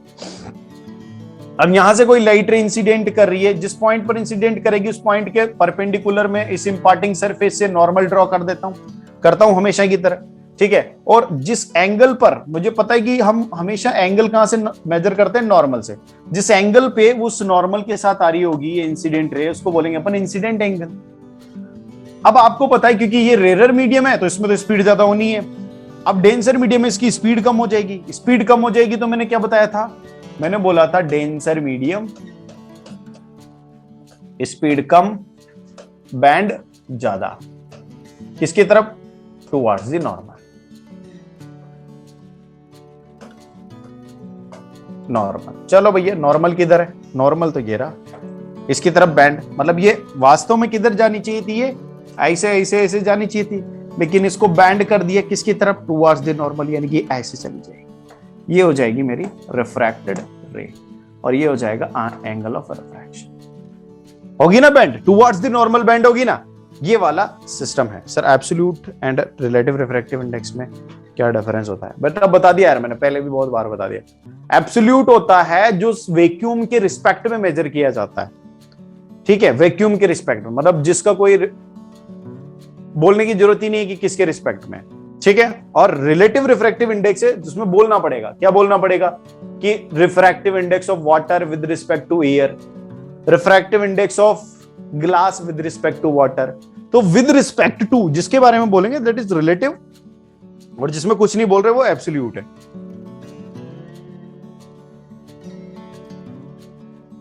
हाँ, रेयर से डेंसर में जाएगा तो नॉर्मल की तरफ बैंड हो जाएगा, बिल्कुल हो गया बैंड, ये वाला सीन। अब अपन यहाँ पे स्नेल लॉ के बारे में बात करते हैं। तो स्नेल क्या थे, एक साइंटिस्ट थे, उन साइंटिस्ट ने बहुत सारे ऑब्जर्वेशंस किए, उन ऑब्जर्वेशंस में उन्होंने पता किया कि यार जिस मीडियम में लाइट रे आती है और उस मीडियम में जितना एंगल बनता है, जैसे ये मीडियम 1 है, मीडियम 1 का अगर मान लो यहाँ पे रिफ्रैक्टिव इंडेक्स N1 है, मीडियम 2 का N2 है, एब्सोल्यूट रिफ्रैक्टिव इंडेक्स, मीडियम 1 में एंगल कितना बन रहा है, I बन रहा है, तो साइन I जो होता है, जिस मीडियम में एंगल बन रहा है उसका साइन I उस मीडियम के रिफ्रैक्टिव इंडेक्स है, मल्टीप्लाई हो जाएगा, तो ये दूसरे मीडियम के उसी मीडियम में, दूसरे मीडियम में जो एंगल बना रहा है उसके साइन के बराबर होगा, ये सारा सिस्टम, ठीक है। अब इसी को कर दिए इन्होंने sine I upon sine R, mathematical है फिर तो सारा कुछ, ये हो जाएगा N2 अपॉन N1 हो गया, और इसी को बोलता हूं मैं N21। Is it clear? और यही कहलाता है मेरा N, मतलब जनरली इसको बोलते हैं अपन रिलेटिव रिफ्रैक्टिव इंडेक्स, ठीक है। ये स्टैंड्स लो, समझ में आएगी बात ये, ठीक है। चलो ये तो हो गई भैया। अब लेंस पे आ जाते हैं अपन। रिफ्रैक्शन हम पढ़ते क्यों हैं, लेंसेस के लिए पढ़ते हैं, लेंसों में रिफ्रैक्शन होता है, रिफ्रैक्शन मतलब आर पार हो जाना, रिफ्लेक्शन मतलब टकरा के वापस आ जाना, ठीक है। अब आर पार किस किस में होता है, एक तो कॉन्वेक्स लेंस, वहां पर मैं आपको एक बात बता रहा था, वहां पर मैंने बताया था आपको कि कॉनकेव में क्या होता है, अंदर दसा हुआ पार्ट रिफ्रैक्शन का काम करता है, रिफ्लेक्शन का काम करता है, ठीक है ना। अब यार जहां पर भी अंदर दसा हुआ पार्ट होगा वहीं तो केव होगा, जहां पर अंदर दसा हुआ पार्ट होगा वहीं तो केव होगा, तो अंदर दसा हुआ पार्ट तो इसमें है, यहां पर केव है, तो इसी को तो मैं कॉनकेव लेंस बोलूंगा। जहां पर ऊपर उभरा हुआ पार्ट होगा उसको तो मैं वेक्स बोलूंगा, कॉन्वेक्स, ठीक है ना। तो ये क्या हो जाएगा, मेरा कॉन्वेक्स लेंस हो जाएगा। अब असामान्य सी बात यह है कि दोनों एक दूसरे के ऑपोजिट बिहेव करते हैं, जैसे यहां पर ये पोल हो जाएगा, सॉरी ऑप्टिक सेंटर होता है यहां पर, लेंस में अपन ऑप्टिकल सेंटर बोलते हैं इसको, ठीक है ना, ऐसे यहां पर। अब ये वाला जो होगा, इधर वाला जो पार्ट होगा उसका सेंटर कहीं यहां होगा, इधर वाले का सेंटर कहीं यहां होगा, जैसे ये वाला होगा इसका सेंटर कहीं यहां होगा, कर्व इधर, तो ये वाले का सेंटर कहीं यहां होगा, ऐसे इसको C1 बोल दो, C2 बोल दो। और हम क्या करते हैं, जनरली दोनों ही सेम उसके लेते हैं हम, F1 कुछ भी ले लो, मतलब यार अरे कोई ऐसी बड़ी बात नहीं, जनरली हम सारे दोनों सेम साइज के लेते हैं। ये भी उसी रेडियस के उससे काटा होगा स्फीयर से, ये भी उसी रेडियस के स्फीयर से काटा होगा, तो ये डिस्टेंसेस एक दूसरे के इक्वल हो जाती है, ठीक है। किसी को तकलीफ तो नहीं है यहां तक? फिर हम इसके इमेज फॉर्मेशन की बात करेंगे, बता दो जल्दी हो तो।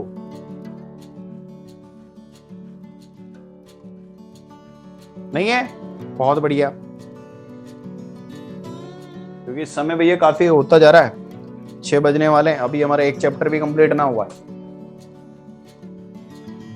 अभी तो इसके बाद बहुत सारा टाइम वो है, बहुत बड़ा चैप्टर बचा हुआ है।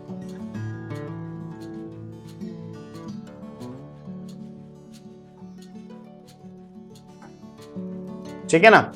तो इसमें कैसे इमेज फॉर्मेशन होगी आप लोगों को मैंने बता ही दिया था, सिंपल सी बात थी। यहां पर अगर मैं बताऊं तो ये ऑप्टिकल सेंटर होगा, ये यहां पर अगेन ऑप्टिकल सेंटर होगा। मैंने अगर कोई ऑब्जेक्ट यहां रखा है, इसमें मैं दोनों तरफ रख सकता हूं। मेरी बात सुनना, यहां पर मेरे पास चॉइस है, यहां पर मेरे पास चॉइस है कि मैं यहां पर ऑब्जेक्ट को दोनों तरफ रख सकता हूं, क्योंकि दोनों तरफ से लाइट पास हो जाती है, दोनों तरफ से सेम फंडा काम में करता है। ठीक है ना? वहां पर मिरर में मेरे पास ये ऑप्शन नहीं था। अदिति बोल रही है आई हैव अ डाउट। क्या डाउट है बेटा अदिति? हाँ, नहीं होता है बेटा। प्राची बेटा, मैग्निफिकेशन में HI/H0 होता है, इसमें कोई साइन का लोचा होता ही नहीं है। सर ये कन्वेंशन, सर आपका चैप्टर करेंगे सर, कौन सा चैप्टर करेंगे इसके बाद? आई में यही लेंस होता है, कॉन्वेक्स लेंस। इसके बाद अपन ह्यूमन आई वाले फंडे करेंगे और उसके बाद अपन लाइट प्रोसेस करेंगे। ठीक है? ओके, जल्दी जल्दी चलते हैं, इतना समय नहीं है हमारे पास। हमने यहां पर वही चीज सीखी है कि भैया हम इमेज फॉर्मेशन में एक पैरेलल लाइट रे लेते हैं और ये क्या करता है भैया, कन्वर्ज कर देता है, ये फोकस से पास करा देता है। ठीक है? दूसरा इसका एक और फंडा है, ये तो हो गई भैया रिफ्रैक्शन हो गया, ये पहला वाला रिफ्रैक्शन हो गया। दूसरा फंडा क्या है कि जो भी लाइट रे, ये यहां पर कहीं होगा यार फोकस, इधर वाला फोकस ये होगा, सेंटर ऑफ कर्वेचर। जो भी लाइट रे ऑप्टिकल सेंटर से जाती है वो बिना मुड़े सीधे निकल जाती है, तो ये ऑप्टिकल सेंटर से निकल गई। अब ये दोनों यहां पर मिलेगी तो यहां पर क्या बन गई, इमेज बन गई। ठीक है? अब ध्यान देना, ये वास्तव में मिल रही है, वास्तव में मिल रही है तो इमेज कैसी बनेगी, रियल। वास्तव में मिल रही है तो रियल बनेगी ना। और यहां पर ऑब्जेक्ट मेरा प्रिंसिपल एक्सिस के ऊपर था, प्रिंसिपल एक्सिस के ऊपर था, तो यानी कि ऑब्जेक्ट तो रियल ही होगा भैया। ऑब्जेक्ट तो रियल ही है, लेकिन ऑब्जेक्ट कैसा है, इरेक्ट है, सीधा है, ऑब्जेक्ट सीधा है, लेकिन इस सीधे ऑब्जेक्ट की उल्टी इमेज बन रही है, यानी इमेज कैसी बनेगी, इन्वर्टेड। कैसी बनेगी बेटा, इन्वर्टेड, यानी इमेज विल बी इन्वर्टेड। ठीक है ना? और यहां पर हाइट ऑफ द इमेज होगी ना, वो नेगेटिव होगी, ध्यान देना। इन्वर्टेड बन रही है, रियल बन रही है। ठीक है? बहुत बढ़िया बात है। यहां पर ऑब्जेक्ट बड़ा है, इमेज छोटी है, बहुत अच्छे से हम देख नहीं पा रहे हैं, लेकिन ऐसा होता है। ठीक है ना? इमेज छोटी है, डिमिनिश बनती है, क्योंकि हमने पूरा स्केल करके नहीं बनाया। ठीक है? अब ऐसे ही चलता रहेगा, चलता रहेगा, चलता रहेगा, बनता रहेगा। वैसे ही अगर मुझे यहाँ पर कोई ऑब्जेक्ट दिया होता, उसके इमेज बनाना होता, तो क्या करता, मैं यहाँ से पैरेलल लाता। मुझे पता है कि यहाँ से पैरेलल लाइट रेज ऐसे डाइवर्ज हो जाती है, इधर कन्वर्ज होती है, इधर डाइवर्ज हो जाती है। बहुत बड़ा पंगा है इसमें। ठीक है? लेकिन ऑप्टिकल सेंटर से तो ये भी बाबू बिल्कुल मोड़े हुए, बिना मोड़े निकाल देता है। ऑप्टिकल सेंटर से तो ये भी बिना मोड़े निकाल देता है। तो यहां से इसको पीछे एक्सटेंड करना होगा, जिस पॉइंट पर कट करेगा उस पॉइंट पर इमेज बनेगी। इमेज हमेशा कैसी बनेगी, वर्चुअल, क्योंकि एक्सटेंड करके बनाई हुई है। इमेज हमेशा वर्चुअल बनेगी और कैसी बनेगी, छोटी बनेगी। बस सिंपल सी बात है। यहां पर वेरिएशंस आएंगे, यहां पर वेरिएशन नहीं आएंगे। इसका एक और स्पेशल केस होगा, जैसे वहां पर स्पेशल केस था कि इसमें हमेशा इमेज कैसी बन रही थी, रियल, और इसमें हमेशा कैसी बन रही है, वर्चुअल। तो इसमें तो बेचारे में वर्चुअल ही बनेगी हमेशा, इसने तो कुछ भी नहीं किया। लेकिन इसका कोई एक स्पेशल केस होता है, जब ऑब्जेक्ट किसके सेंटर ऑफ, सॉरी, जब ऑब्जेक्ट फोकस और ऑप्टिकल सेंटर के बीच में रखा हो, तब इमेज कैसी बनती है, इसमें वर्चुअल और इरेक्ट बनती है। ठीक है ना? वर्चुअल और इरेक्ट बनती है किसमें, कॉन्वेक्स लेंस में, जैसा कि कॉनकेव मिरर में हुआ करता था। ठीक है ना? तो ये दोनों ऐसे काम करते हैं। क्लियर है बात सबको? सबको क्लियर है ना भैया? किसी को कोई तकलीफ तो नहीं है? तो ये देख लो, ये पूरी टेबल फर्जी टेबल है। इन्फिनिटी पे होगा तो फोकस पे बनेगी, हाईली डिमिनिश बनेगी, पॉइंट साइज बनेगी। फिर थोड़ा पास आते जाओ तो बढ़ती जा रही है, डिमिनिश हो गई, फिर सेम साइज होगी, फिर थोड़ी बड़ी होगी, हाईली इनलार्ज होगी, फिर इनलार्ज होगी और वर्चुअल एंड इरेक्ट होगी। This is the special case. यही सेम हुआ था कॉनकेव मिरर में। कॉनकेव मिरर में यही सेम हुआ था जो कॉन्वेक्स लेंस के साथ हो रहा है। ठीक है ना? वैसा का वैसा ही अगर अपन बात करें किसमें, कॉनकेव लेंस में, तो जो कॉन्वेक्स मिरर के साथ हुआ था, सेम टू सेम यहां पर इसके साथ दोहराई गई है हिस्ट्री। मैम एक डाउट था। अरे यार मैं वैसे तो मैं सर हूं आपने मेरा जेंडर ही चेंज कर दिया यार, क्या बात करते हो आंचल, है क्या डाउट है बेटा?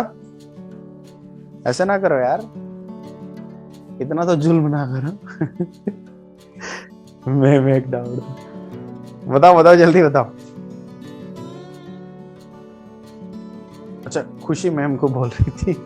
कोई बात नहीं कोई बात नहीं, चलो ओके। चलो अब यहां पर मैंने आपको बता दिया लेंस वर्सेस मिरर फॉर्मूला, साफ साफ देख लेना, साफ साफ देख लेना भैया, साफ साफ देख लेना। इसको बहुत अच्छे से मैं बता देता हूं, ये फिर भी हाँ वही है, मतलब इसको ऐसे लिखना है अपने को, 1/f को पहले लिखना है, फिर 1/v प्लस 1/u अगर मिरर की बात कर रहे हैं तो।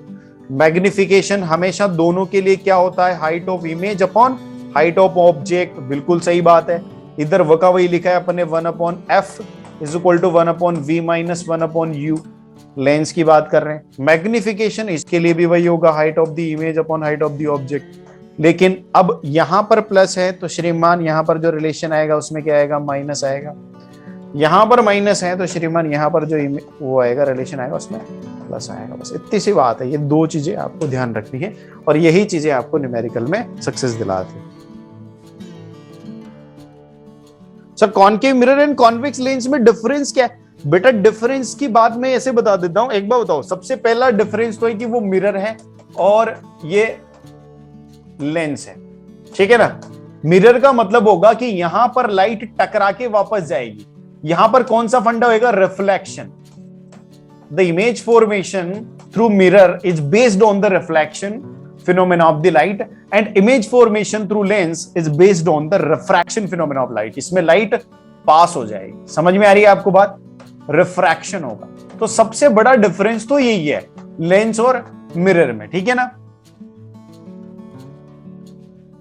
नेचर, उनकी इमेज की जो नेचर होती है ना, that is same, something similar, but फंडा जो होता है, प्रोसीजर जो होता है इमेज फॉर्मेशन का, दैट इज डिफरेंट, ठीक है। अभी समझ में आ गया चल बेटा।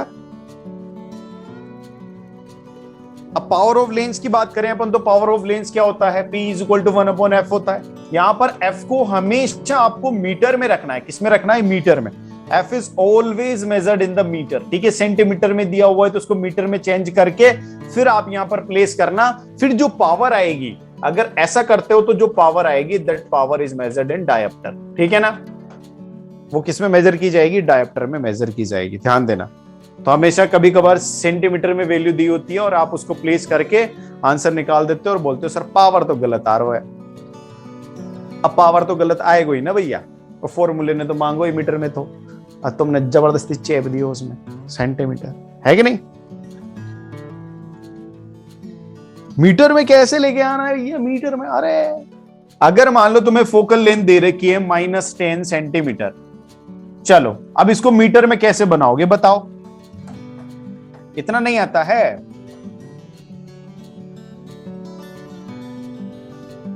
इसको डिवाइड कर दो 100 से यार, मीटर हो गया। माइनस है तो माइनस लिख दो।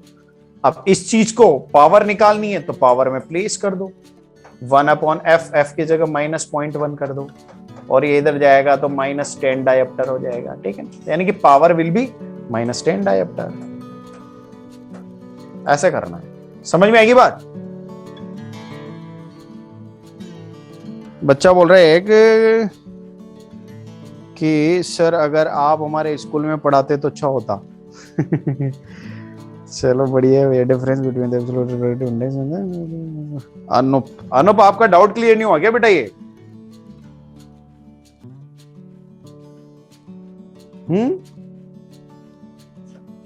देखो मैंने बोला आपको रिफ्रैक्टिव इंडेक्स, देखो मैं यहां पे मेजर करता हूं रिफ्रैक्टिव इंडेक्स, ये refractive index, let's suppose this is absolute refractive index. तो मैं किसके रिस्पेक्ट में मेजर करूंगा, स्पीड किसकी लूंगा यहां पर, वैक्यूम की, और ये मीडियम के अंदर speed of light in that medium with respect to, किसके रिस्पेक्ट में, speed of light in the vacuum, ऐसा मेजर। लेकिन अगर मुझे किसी मीडियम के रिस्पेक्ट में बात करनी है, किसी मीडियम के रिस्पेक्ट में बात करनी है, तो मुझे क्या करना पड़ेगा, मान लो मुझे m का n के साथ करना है, यानी कि refractive index of medium m with respect to n, तो मुझे क्या करना पड़ेगा यहां पर refractive index of medium m जिसका और जिसके रिस्पेक्ट में, ठीक है। ये दोनों का एब्सोल्यूट है। अब एब्सोल्यूट है तो वीएम को मैं क्या लिख सकता था, सी अपॉन वीएम ऐसा लिख दूं मैं। इधर क्या लिखूंगा, क्योंकि ये भी एब्सोल्यूट है तो ये भी किसके रिस्पेक्ट में, वैक्यूम के रिस्पेक्ट में आएगा, वी एन। तो इसको मैं फिर जब कैंसिल आउट करूंगा तो ये हो जाएगा V N upon V M. Is it clear? तो यहां से फिर हमारा जो रिलेटिव रिफ्रैक्टिव इंडेक्स का आएगा एम एन, ये आएगा V N, sorry N upon V M, ठीक है। Okay, power of the lens मैंने बता दिया आपको।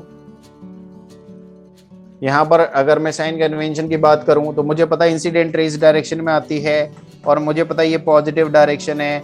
डिस्टेंसेस में लेंस में कहां से, ऑप्टिक सेंटर से मेजर करता हूं। मुझे इधर चलना पड़ेगा, इधर चलना पड़ेगा, तो मैं सही चल रहा हूं, क्या चल रहा हूं, तो पॉजिटिव, यानी कि फोकल लेंथ क्या हो जाएगी, इसमें पॉजिटिव हो जाएगी। जब पॉजिटिव फोकल लेंथ है तो पावर भी पॉजिटिव हो जाएगी। यहां पर मुझे यहां पर आना है तो मुझे यहां से ओ से उल्टा आना पड़ेगा, जबकि डायरेक्शन तो सही ये है, तो इसके उल्टा चलूंगा तो नेगेटिव, यानी कि जब फोकल लेंथ नेगेटिव हो जाएगी तो पावर भी नेगेटिव हो जाएगी। ठीक है ना, ये सारी बातें क्लियर है सबको? सर अगर डायोप्टर दिए तो उसको मीटर में करेंगे। भाई डायोप्टर में, मेरी बात सुनो, पावर दे रखा है आपको 1 डायोप्टर, पावर 1 डायोप्टर दे रखा है, तो आप क्या करोगे, पावर की जगह 1 लिख दो, 1 अपॉन एफ, तो यहां से एफ आएगा, वो क्या आ जाएगा, 1 मीटर आ जाएगा। सिंपल सा है।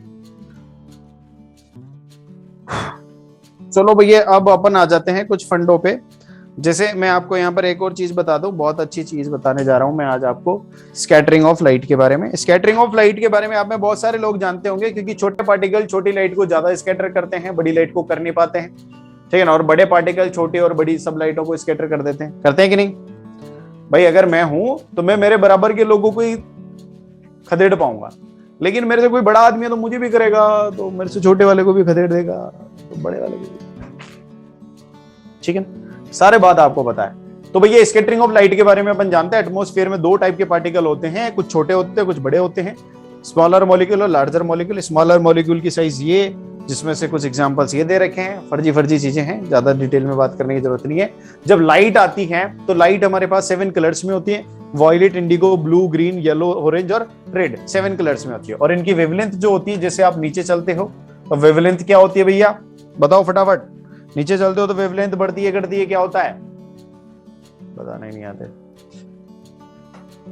जब नीचे चलते हैं अपन तो वेवलेंथ बढ़ती है, यानी कि यहां पर सबसे कम वेवलेंथ किसकी होगी, वॉयलेट की, और सबसे ज्यादा वेवलेंथ किसकी होगी, यहाँ पर रेड कलर की होगी, ठीक है ना। और वेवलेंथ के लिए मैं एक संबंध आपको बता देता हूं, बहुत तगड़ा संबंध है। संबंध क्या है कि स्पीड जो होती है लाइट की, वो फ्रीक्वेंसी इंटू वेवलेंथ होती है। तो फ्रीक्वेंसी को भूल जाओ, तो आपको पता है कि अगर ये वेवलेंथ मैक्सिमम है तो स्पीड भी क्या हो जाएगी, मैक्सिमम हो जाएगी, ठीक है। यानी कि यहां पर मैं ऐसा लिख सकता हूं कि इसकी स्पीड क्या हो जाएगी, मैक्सिमम, इसकी स्पीड मिनिमम हो जाएगी, लिख सकता हूं भैया, ठीक है। ओके, अब ये जो है ये पूरे 7 कलर थे, इन 7 कलर को तोड़ के मैंने 3 कलर बना लिए, ब्लू, ग्रीन और रेड। तो यहां पर मिनिमम किसकी होगी, ब्लू की, सबसे ज्यादा किसकी होगी, रेड की, यानी रेड बड़ा आदमी हो गया। रेड बड़े आदमी को खदेड़ने के लिए बड़े पार्टिकल चाहिए होते हैं, ठीक है। लेकिन अब हम अगर बात करते हैं एयर मॉलिक्यूल्स की, तो एयर मॉलिक्यूल बेचारे कैसे मॉलिक्यूल होते हैं, छोटे मॉलिक्यूल होते हैं, तो इनके बस का तो छोटा ही चीज है। तो यानी कि ये जो लाइट आ रही होगी सन से, उसमें तीनों कलर आ रहे होंगे, क्योंकि व्हाइट लाइट है। White light is composed of all the 7 colours, but हम यहाँ पर रिप्रेजेंटेटिव कलर्स ले रहे हैं, तो उनमें से क्या होगा, उसके बस का कौन है, ब्लू है। छोटे पार्टिकल है तो ब्लू है, तो ब्लू को ज्यादा फैलाएगा, ब्लू को पकड़ लेगा, पकड़ के बोलेगा भाई मेरे पास फैल जाओ थोड़ा थोड़ा, ऐसे करेगा। मतलब क्या करेगा, ये एयर मॉलिक्यूल्स क्या करेंगे, जो लाइट आ रही होगी उसमें से ब्लू कलर को बोलेगा कि यार तुम मेरे दोस्त लग रहे हो, मेरे को मेरे बराबर के लग रहे हो, तुम आ जाओ मेरे पास, फैल जाओ, ठीक है। तो ब्लू कलर को अपने पास फैला लेगा। तो इस प्रकार से ब्लू कलर को अपने पास फैलाने से एटमॉस्फेयर का जो कलर है हमें ब्लू दिखाई देता है। किसका, स्काई का कलर, सॉरी स्काई का कलर, क्योंकि स्काई जो है उसका कोई कलर नहीं होता, लेकिन एटमॉस्फेयर की लेयर्स होती हैं, वो एटमॉस्फेरिक लेयर्स उसको क्या करती हैं, अपने आसपास ब्लू कलर को फैला देती हैं। अब डस्ट पार्टिकल से मिलते हैं। डस्ट पार्टिकल क्या है, एक बड़ा पार्टिकल है। डस्ट पार्टिकल बोलेगा कि यार ब्लू कलर तुम भी आओ, रेड कलर तुम भी आओ, ग्रीन कलर तुम भी आओ और मेरे आसपास फैल जाओ, यानी कि स्कैटर हो जाओ, क्योंकि ताकत है भाई, सबको कर सकता है, बड़ा पार्टिकल है तो सबको फैला लेता है और इक्वली फैला लेता है, ठीक है ना। और इक्वली फैलाने का मतलब है कि यहाँ पर कौन सी लाइट दिखेगी, इसके आसपास व्हाइट लाइट दिखती है, और इसी इफेक्ट से हम टिंडल इफेक्ट देख पाते हैं, क्योंकि बाकी सब जगह लाइट नहीं है, जहां पर अंधेरा है, और जहां से लाइट आ रही है वहां पर डस्ट पार्टिकल है, और वो डस्ट पार्टिकल उसके लाइट के पाथ को विजिबल बना रहे हैं, क्योंकि डस्ट पार्टिकल बड़े पार्टिकल हैं, वो सारी लाइट को स्कैटर कर सकते हैं। समझ में आएगी बात? ओके, बहुत बढ़िया। कोलोइडल सॉल्यूशन में भी यही होता है, कोलोइडल पार्टिकल्स जो होते हैं वो लाइट को स्कैटर कर पाते हैं, क्योंकि वो उस रेंज के होते हैं जिस रेंज में लाइट सारे कलर यानी कि व्हाइट लाइट वहां से दिखने लग जाती है, ठीक है ना। Blue colour of the sky is also the example of scattering radius appearance of the sun. देखो इसके बारे में भी बात करते हैं, ये छोटा नन्ना मुन्ना राई है, होराइजन पे जब ये सन होगा और एक वर्टिकल पोजीशन पे सन होगा, ठीक है ना। कहां गया भाई? तो ये जो वर्टिकल पोजीशन पे सन होता है, तो इस वर्टिकल पोजीशन पे इसका कलर व्हाइट दिख रहा है, आपको दिख ही रहा होगा, और होराइजन पे जो दिख रहा है आपको रेड सा दिख रहा है, रेडिश दिख रहा है, ठीक है ना, रेडिश अपीयरेंस।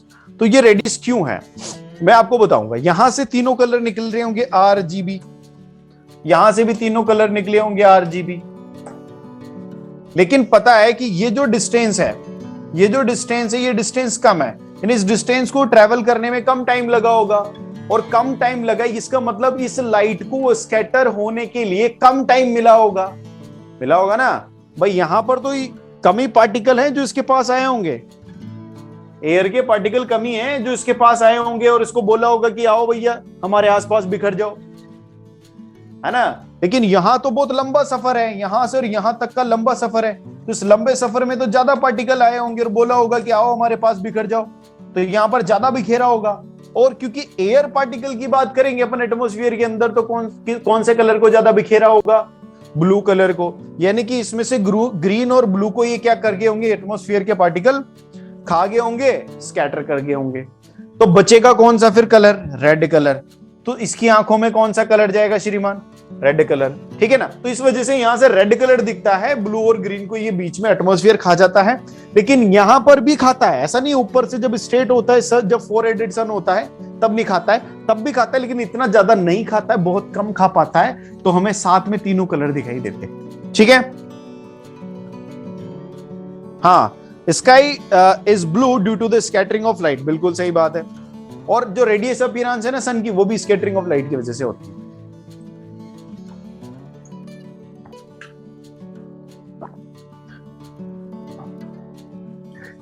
ये इतना क्यों खाता है भाई? खाता है तो खाता है यार। चलो अब आगे आ जाते हैं, रिफ्रैक्शन थ्रू प्रिज्म। प्रिज्म में क्या होता है? व्हाइट लाइट, अगर मोनोक्रोमेटिक की बात करें तो क्योंकि यहाँ पर एयर है, यहाँ पर ग्लास है, तो ये भैया ये जो इंसिडेंट एंगल आई होगा, ऐसे तो जानी चाहिए थी लाइट रे, लेकिन ये क्या होगी? ग्लास है, तो ग्लास तो एक डेंस मीडियम है ना, तो डेंस मीडियम में थोड़ी टुवर्ड्स द नॉर्मल, क्योंकि ये नॉर्मल है तो नॉर्मल की तरफ तो बैंड होना बनता ही है, तो ये टुवर्ड्स द नॉर्मल बैंड हो जाएगी, ठीक है ना। और फिर यहां पर वापस से वही सीन होएगा, इधर अवे फ्रॉम द नॉर्मल चली जाएगी। भाई जानी तो ऐसे चाहिए थी, लेकिन थोड़ा और अवे फ्रॉम द नॉर्मल हो गया, नॉर्मल तो उधर रह गया ना, नॉर्मल से दूर हट गई, ऐसा वाला होता है। ऐसे ही यहां पर होता है, ठीक है। अब यहां पर क्या होता है, एक और बात बता देता हूं मैं आपको, क्योंकि लाइट जो होती है वो 7 कलर कंपोनेंट से कंपोज्ड होती है। उन 7 कलर्स में अलग अलग कलर की अलग अलग वेवलेंथ होती है। मैंने आपको बताया था कि सबसे वॉयलेट कलर जो होता है, उस वॉयलेट कलर की लैम्डा मिनिमम होती है, तो उसकी स्पीड भी मिनिमम होगी। स्पीड मिनिमम होगी तो बैंड ज्यादा होगा। भाई जिसकी स्पीड कम होती है किसी मीडियम में, उसी का तो बैंड ज्यादा होता है। किसकी तरफ? टुवर्ड्स द नॉर्मल, नॉर्मल की तरफ। यानी कि अगर मैं यहां पर ऐसा नॉर्मल खींच दूं, ऐसा ही होता होगा शायद, ऐसा नहीं यार, ये थोड़ा नॉर्मल टाइप लग नहीं रहा, ऐसे ऐसा, ये नॉर्मल है। तो नॉर्मल की तरफ कौन ज्यादा बैंड हुआ है? नॉर्मल की तरफ कौन ज्यादा बैंड हुआ है? यही तो हुआ है ना बैंड, नॉर्मल की तरफ, वॉयलेट कलर, क्योंकि इसकी स्पीड कम है, वेवलेंथ कम है, इस वजह से तो इसकी स्पीड कम है, तो बैंड इसका ज्यादा है, लेकिन रेड का बैंड कम है, ठीक है ना। तो ये दोनों अलग अलग एंगल पर डिविएट हो जाते हैं और इसी वजह से ये सेपरेट दिखने लग जाते हैं। दिस इज कॉल्ड डिस्पर्शन, ठीक है ना।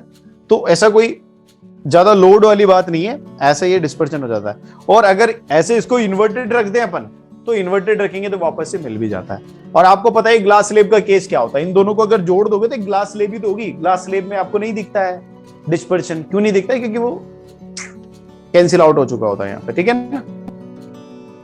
ओके, रेनबो फॉर्मेशन, जब बारिश का मौसम आता है, मौसम जब सुहाना होता है, तो आप सब लोगों को पता चल ही जाता है कि क्या हो रहा होता है, ठीक है। अब मैं यहां पे बता देता हूं आपको, बहुत अच्छी बात है कि ये जो रेनबो फॉर्मेशन होता है, इसमें सबसे पहले होता है यहाँ पे डिस्पर्जन। यहां पर इस पॉइंट पर डिस्पर्जन होता है, डिस्पर्जन के जस्ट बाद यहां पर होता है इंटरनल रिफ्लेक्शन, फिर रिफ्रैक्शन। इन तीन फिनोमिना होते हैं यहाँ पे। पहला होता है डिस्पर्जन, बस यही याद रखना है आपको, ज्यादा इसमें डिटेल में नहीं जाना है। डिस्पर्जन, फिर होगा आईआर इंटरनल रिफ्लेक्शन, फिर होगा यहां पर आपको रिफ्रैक्शन, सिंपल सा refraction. These are three phenomenas जो इस रेनबो फॉर्मेशन को कंट्रीब्यूट करते हैं, ठीक है सर। 6 बज गए, एक वो हो जाए, ठीक है। अभी जस्ट कर रहे हैं, बस ये खत्म हो जाए अपना। एटमॉस्फेरिक रिफ्रैक्शन को समझ लेते हैं। ये ट्विंकल ट्विंकल लिटिल स्टार दिख रहे हैं आपको, ट्विंकल ट्विंकल लिटिल स्टार दिख रहे हैं। तो ये ट्विंकल ट्विंकल लिटिल स्टार हमें चमकते हुए बार बार क्यों दिखाई देते हैं? क्योंकि देखो, अगर मैं यहां से देख रहा हूं मैं अर्थ से, तो मुझे ये चमकते हुए नजर आ रहा है, लेकिन जैसे मैं बाहर निकला, अर्थ के ऊपर चला गया ना, एटमॉस्फेयर से ऊपर चला गया, तो मुझे एक भी ब्लिंकिंग करता हुआ नजर नहीं आ रहा, सब एकदम फुल फ्लेज लाइट में नजर आ रहे हैं। तो ऐसा क्यों होता है?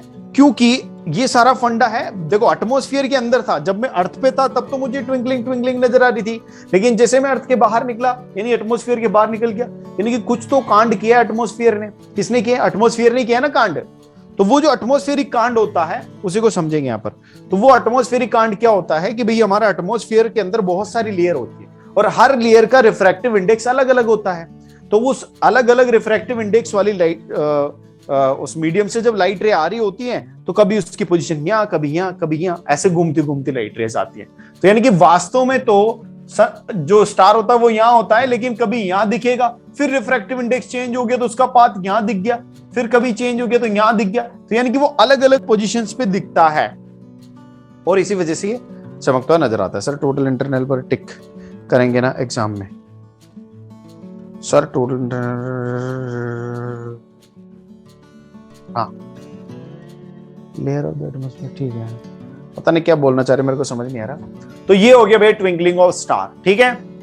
Early sunrise and early sunset वाली बात भी मैं आपको बता देता हूं, होराइजन से पहले, क्योंकि यहां पर जब सन होता है, मैं यहां पे देख लूं, ये हमारा होराइजन है, यहां पर सन है, तो इस सन से जो लाइट रेज जारी होंगी ना, वो ऐसे रिफ्रैक्ट होके ऐसे आ जाएगी। मतलब सन की एक्चुअल पोजीशन आपको कहां, एक्चुअल पोजीशन तो ये होगी, लेकिन आपको सन यहां पर दिख जाएगा पहले, यानी कि सन अभी नीचे ही है, सन अभी आपकी आंखों से नीचे है, फिर भी आपको ऊपर दिख रहा है। और ऐसा क्यों, ऐसा कब होता है? 2 मिनट पहले ही हो जाता है। जब सन यहां होना चाहिए था तब तो आपको दिखना चाहिए था, लेकिन ये तो 2 मिनट पहले ही दिखने लग गया। और ऐसा ही सेम केस होता है जब ये सन सेट हो रहा होता है, तो 2 मिनट पहले और 2 मिनट बाद तक आपको सन दिखता है, और इस प्रकार से 4 मिनट से आपका दिन बड़ा हो जाता है, ठीक है। ओके गाइस, अब हमारा यहां तक का जो है कंप्लीट हो चुका है। नेक्स्ट चैप्टर हमारा है लाइफ प्रोसेस, तो इसमें अपन पहले 2-5 मिनट का ब्रेक ले लेते हैं। हाँ बिल्कुल, इसका मतलब यही है कि हम असली पोजीशन देख ही नहीं पाते हैं सन की, बिल्कुल।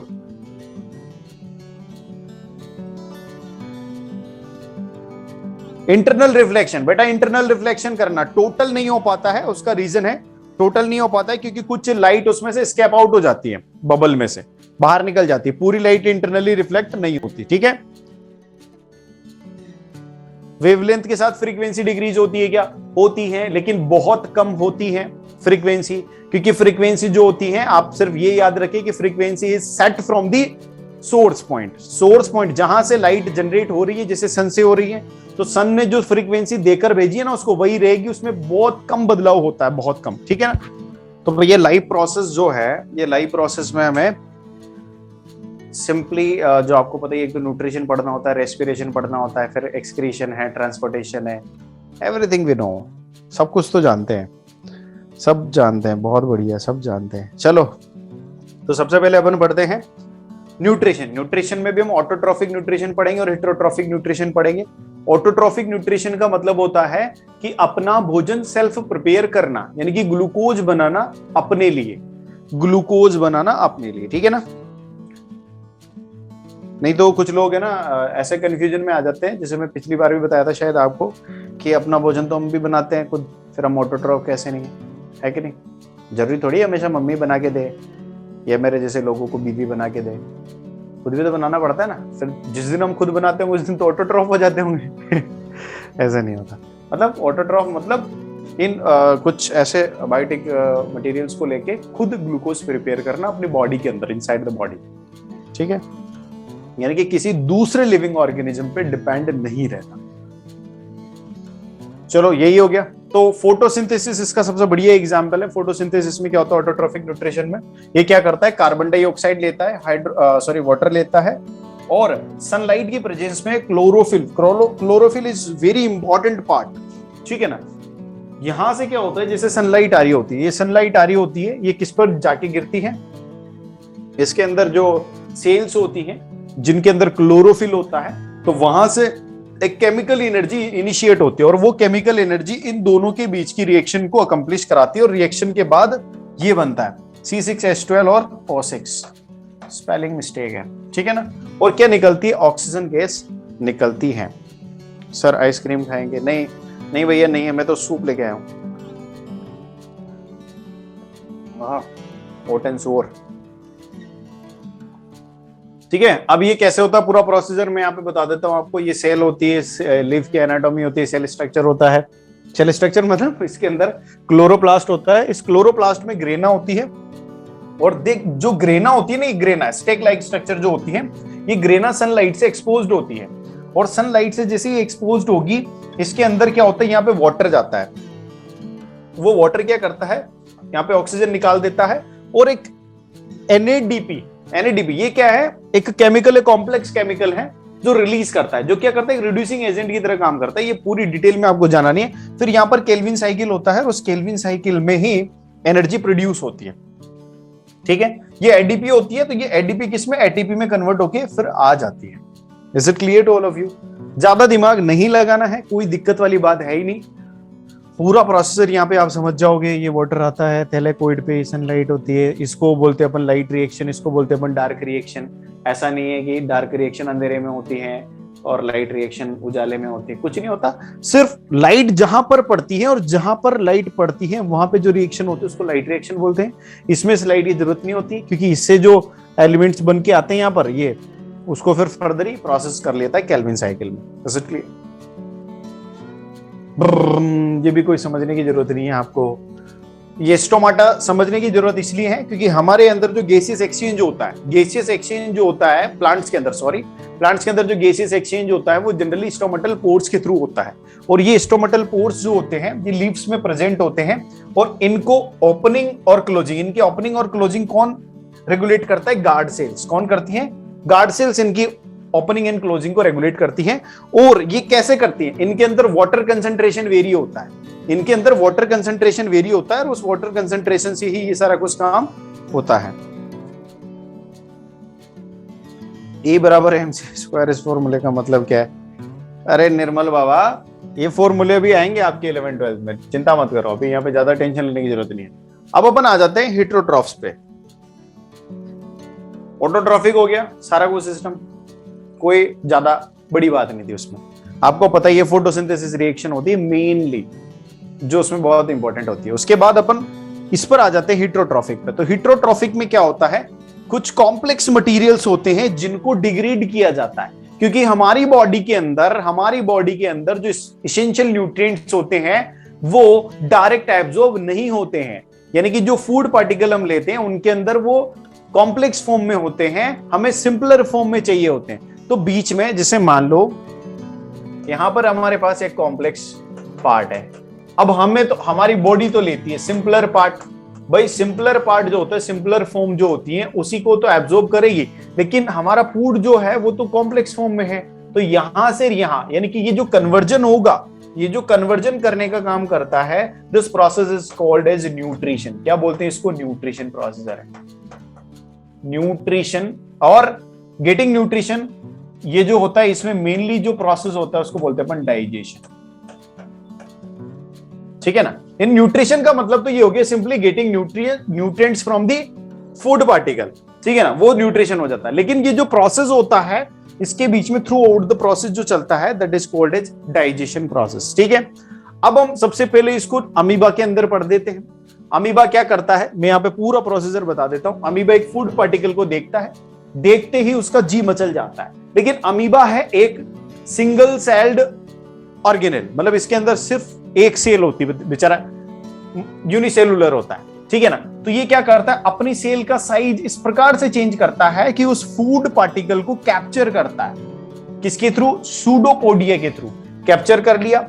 अब कैप्चर करते ही क्या करेगा भाई, ये तो हो गया इंटैक्ट, पूरा प्रोसीजर जो है फूड पार्टिकल को देखा, फूड पार्टिकल को देख के अपनी बॉडी के अंदर डाल लिया। इसको तो बोलेंगे अपन इंजेशन। इंजेशन मतलब इनटेक ऑफ द फूड।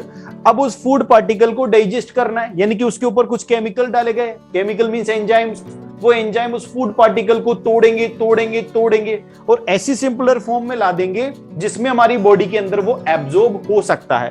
तो उस प्रोसेस, उस स्टेप को बोलेंगे अपन एब्जॉर्प्शन। अब जितनी जरूरत थी उतना एब्जॉर्ब भी कर लिया। अब एब्जॉर्ब करने के बाद देखो, ऐसा तो है ही नहीं कि हमारी बॉडी में जितनी जरूरत है उतना ही भोजन हमारे पास कंटिन्यूअसली रहता है। ठीक है ना, तो कभी कभार ज्यादा भोजन कर लेते हैं, यानी कि ज्यादा न्यूट्रिएंट्स हमको मिल रहे हैं, तो हम क्या करेंगे, जितनी जरूरत है बॉडी में एब्जॉर्ब करा दिए। भैया पैर को ये चाहिए, हाथ को ये चाहिए, आंख को ये चाहिए, कान को ये चाहिए, दे दिया सबको। इसके बाद भी बच गया तो उसको फिर हम एसिमिलेशन करते हैं। Assimilation means storage. जो एक्सेसिव अमाउंट में जो हमारे पास फूड बचा है, जो न्यूट्रिएंट्स बचे हैं, जो हम सिंपलर फॉर्म में कन्वर्ट करके जो रखा हुआ है फूड हमने, वो बचा है, तो उसको फिर हम एसिमिलेट करेंगे, उसको हम डिपॉजिट करेंगे हमारी बॉडी के अंदर वेरियस मोड्स में। और डिपॉजिट करने के बाद जब भी उसकी जरूरत पड़ेगी, जब मान लो कि मेरे पास खाने के लिए भोजन नहीं है और मेरे हाथ को भोजन चाहिए, मेरे कान को भोजन चाहिए, मेरे किसी भी पार्ट को ऊर्जा चाहिए, एनर्जी चाहिए, तो मुझे देना पड़ेगा ना उसको। तो फिर वो जो एसिमिलेटेड पार्ट है वो फिर मैं उसको सर्कुलेट करूं। ठीक है, अब ये तो हो गया काम, जितनी जरूरत की चीजें थी। लेकिन उसके बाद कुछ वेस्ट प्रोडक्ट भी तो बचता है उसमें से। भाई सारा का सारा तो डिग्रेड हो ही नहीं जाता, सारा का सारा तो डाइजेस्ट हो नहीं जाता, उसमें कुछ वेस्ट प्रोडक्ट बचते हैं, उनको फिर हम बाहर निकाल देते हैं, दैट इज कॉल्ड डाइजेशन। ठीक है ना, ये कुछ स्टेप्स है जो हमारे ह्यूमन में भी यूज होती हैं। जैसे हमारे ह्यूमन का पूरा सिस्टम ये है, हम माउथ से अंदर लेते हैं फूड पार्टिकल को, जैसे कि अभी मैं ये क्या बोल रहा हूं, ये लूंगा सूप। स्टोरेज बोलते हैं बेटा उसको। स्टोरेज मतलब, जैसे अभी मैं बात बताऊं आपको, ज्यादा अगर ग्लूकोज हमारे बॉडी के अंदर बन जाता है ना, तो ग्लूकागोन की फॉर्म ले लेता है। और ग्लूकागोन की फॉर्म में फिर वो अगर उसके बाद भी उसका यूज नहीं होता, मान लो कि ज्यादा एब्जॉर्प्शन नहीं हुआ, तो फिर उसको फैट में कन्वर्ट कर दिया जाता है और फैट एडिपोज टिश्यू में स्टोर हो जाता है। तो वो जो पूरा प्रोसेस है ना, that process is called assimilation. ठीक है ना, that process is called assimilation. Okay, चलो इस पर आ जाते हैं अपन। तो सबसे पहले भोजन हमारे पास माउथ के थ्रू अंदर एंटर करता है। माउथ के थ्रू अंदर एंटर करता है तो माउथ में टीथ उसको चबाते हैं, चीव करते हैं। टंग उसको उथल पुथल करती है, यानी मिक्सिंग करती है, टंग उसकी मिक्सिंग करती है। फिर यहां पर सलाइवरी ग्लैंड्स होती है जो क्या करती है, सलाइवरी अमाइलेज या फिर टाइलिन जिसको बोलते हैं, वो एंजाइम सीक्रेट करती है। तो वो एंजाइम भी माउथ के अंदर आ जाता है और प्रॉपरली मिक्सिंग होने लगती है। अब यहां पर ही first stage of digestion start हो जाता है, यानी कि उसको बड़े पार्टिकल से छोटे पार्टिकल में तोड़ा जा रहा है ना, और उसके साथ एंजाइम भी मिक्स कर दिया, केमिकल भी मिक्स कर दिया जो उसको और ज्यादा सिंपलर फॉर्म में कन्वर्ट कर लेगा।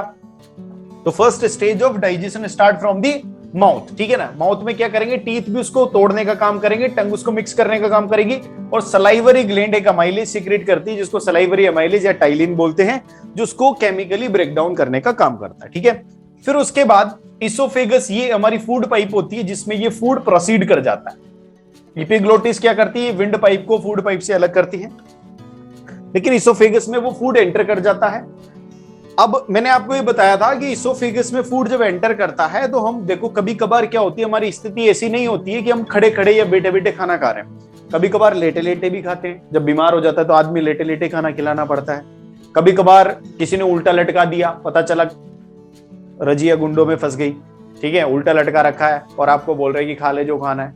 अब लटके लटके भी खाना ही पड़ेगा ना यार, भूखे तो रहेंगे नहीं, भले लटके हुए हैं, सिर नीचे है पैर ऊपर है, लेकिन खाएंगे। अब ऐसे केस में भी तो हमारे पेट में जाना चाहिए ना वो भोजन, पेट में जाना चाहिए, नहीं उल्टे हैं तब भी तो इस डायरेक्शन में प्रोसीड करना चाहिए।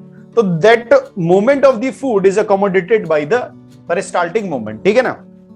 ये कुछ मसल्स होती हैं जो कॉन्ट्रैक्ट और एक्सपांड करती रहती है, जिनकी वजह से वो फूड अपने पाथ में आगे बढ़ता रहता है, और इस मूवमेंट को बोलते हैं अपन पेरिस्टाल्टिक मूवमेंट। तो ऐसा होता है। फिर ये स्टमक के अंदर एंटर कर जाता है।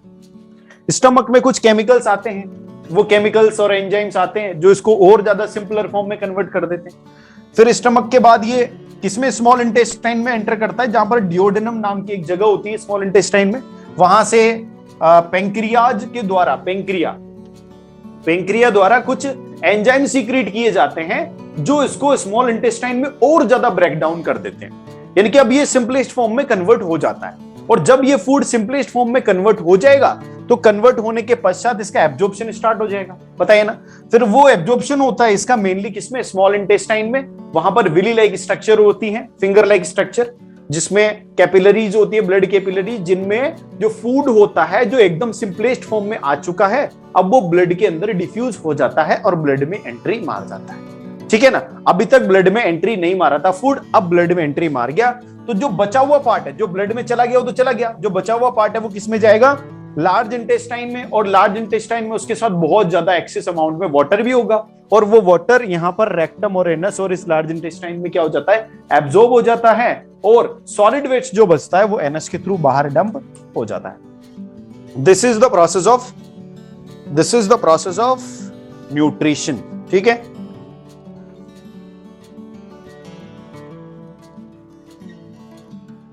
These are only present in food pipe or any other organ also.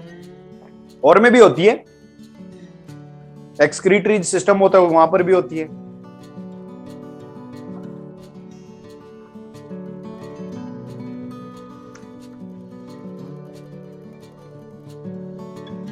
ठीक है, किसी को कोई दुख दुविधा कष्ट?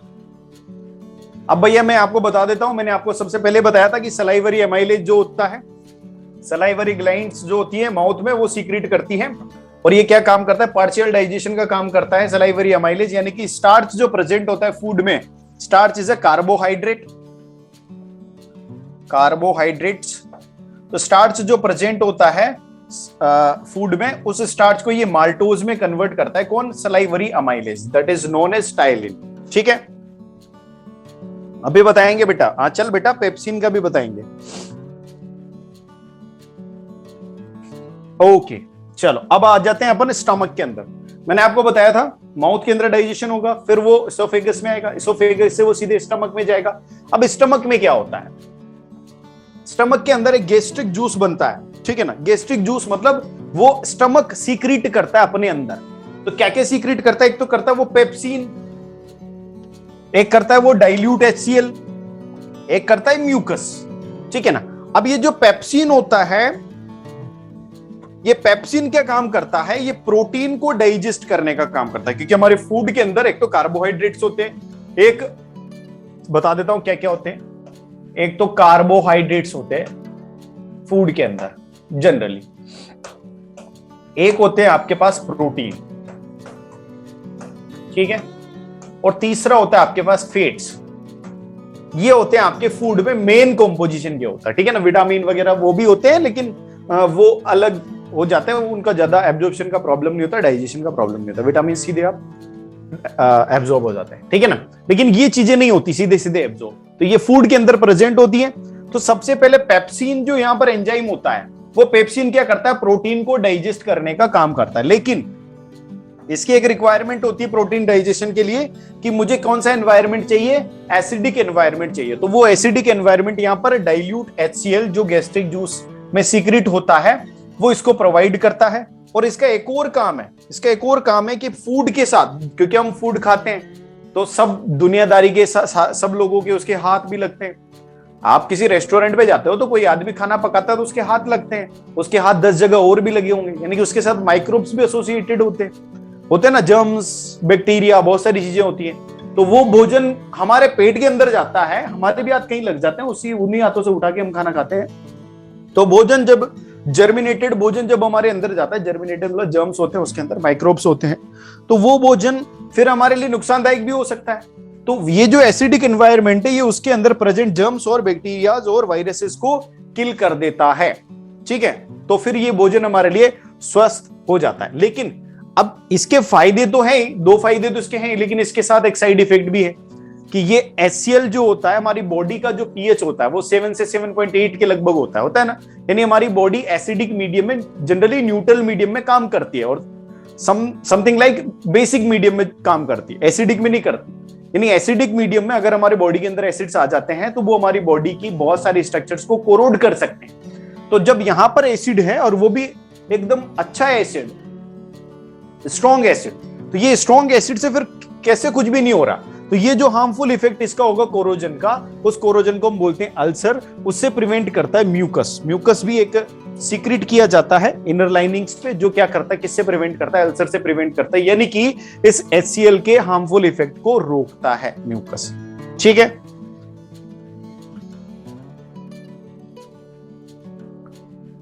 क्लियर है भैया बात? अब आ जाओ पेंक्रियाज पे। स्टमक का काम हो गया। स्टमक ने क्या क्या काम किया? प्रोटीन को डाइजेस्ट कर दिया। अब पेंक्रियाज क्या करती है? पेंक्रियाज स्मॉल इंटेस्टाइन के अंदर, किसके अंदर? Small intestine. स्मॉल इंटेस्टाइन के अंदर ये तीन एंजाइम सीक्रेट करती है। एक तो करती है पी अमाइलेज यानी पेंक्रियाटिक अमाइलेज, एक ट्रिप्सिन और एक लाइपेज। ठीक है ना। जैसे वहां नखरे थे किसके? पेप्सिन के, वैसे इसका भी नखरा। ये बोलता है कि यार मैं तो ना, वो तो एसिडिक मीडियम में काम नहीं कर रहा था, सॉरी वो तो एसिडिक मीडियम में काम करेगा, मैं बेसिक मीडियम में काम करूंगा, मेरे को बेसिक मीडियम चाहिए। ठीक है, अब बेसिक मीडियम में भैया तुम काम करोगे तो तुम्हें बेसिक मीडियम देना पड़ेगा। तो इसके पास में, किसके पास में? पेंक्रिया के पास में एक दोस्त रहता है लीवर। उसने बोला पेंक्रिया ने कि यार लीवर भैया कोई जुगाड़ हो सकता है क्या? तो मैंने बताया था कि भैया जुगाड़ हो जाएगा, बाइल जूस सीक्रेट करता हूं जो कि अल्कलाइन एनवायरनमेंट दे देगा आपको, बेसिक एनवायरनमेंट। तो फिर ये काम कर जाएगा। और ये क्या काम करेगा? स्टार्च को डाइजेस्ट करने का काम करेगा। पहले स्टार्च को किसने डाइजेस्ट किया था? पहले भी अमाइलेज ने डाइजेस्ट किया था, स्टार्च से माल्टोज में किया था ना। कौन सा अमाइलेज था वो कौन सा अमाइलेज था? Salivary amylase. ध्यान देना, सलाइवरी अमाइलेज ने स्टार्च से माल्टोज में किया था पहले। लेकिन ये पेंक्रियाटिक अमाइलेज जो है ये स्टार्च से सीधे ग्लूकोज में कन्वर्ट करता है। किसमें कन्वर्ट करता है? ये ग्लूकोज में। ध्यान देना ये चीज, पेंक्रियाटिक अमाइलेज स्टार्च से सीधे ग्लूकोज में, यानी कि यहां पर पार्शियल डाइजेशन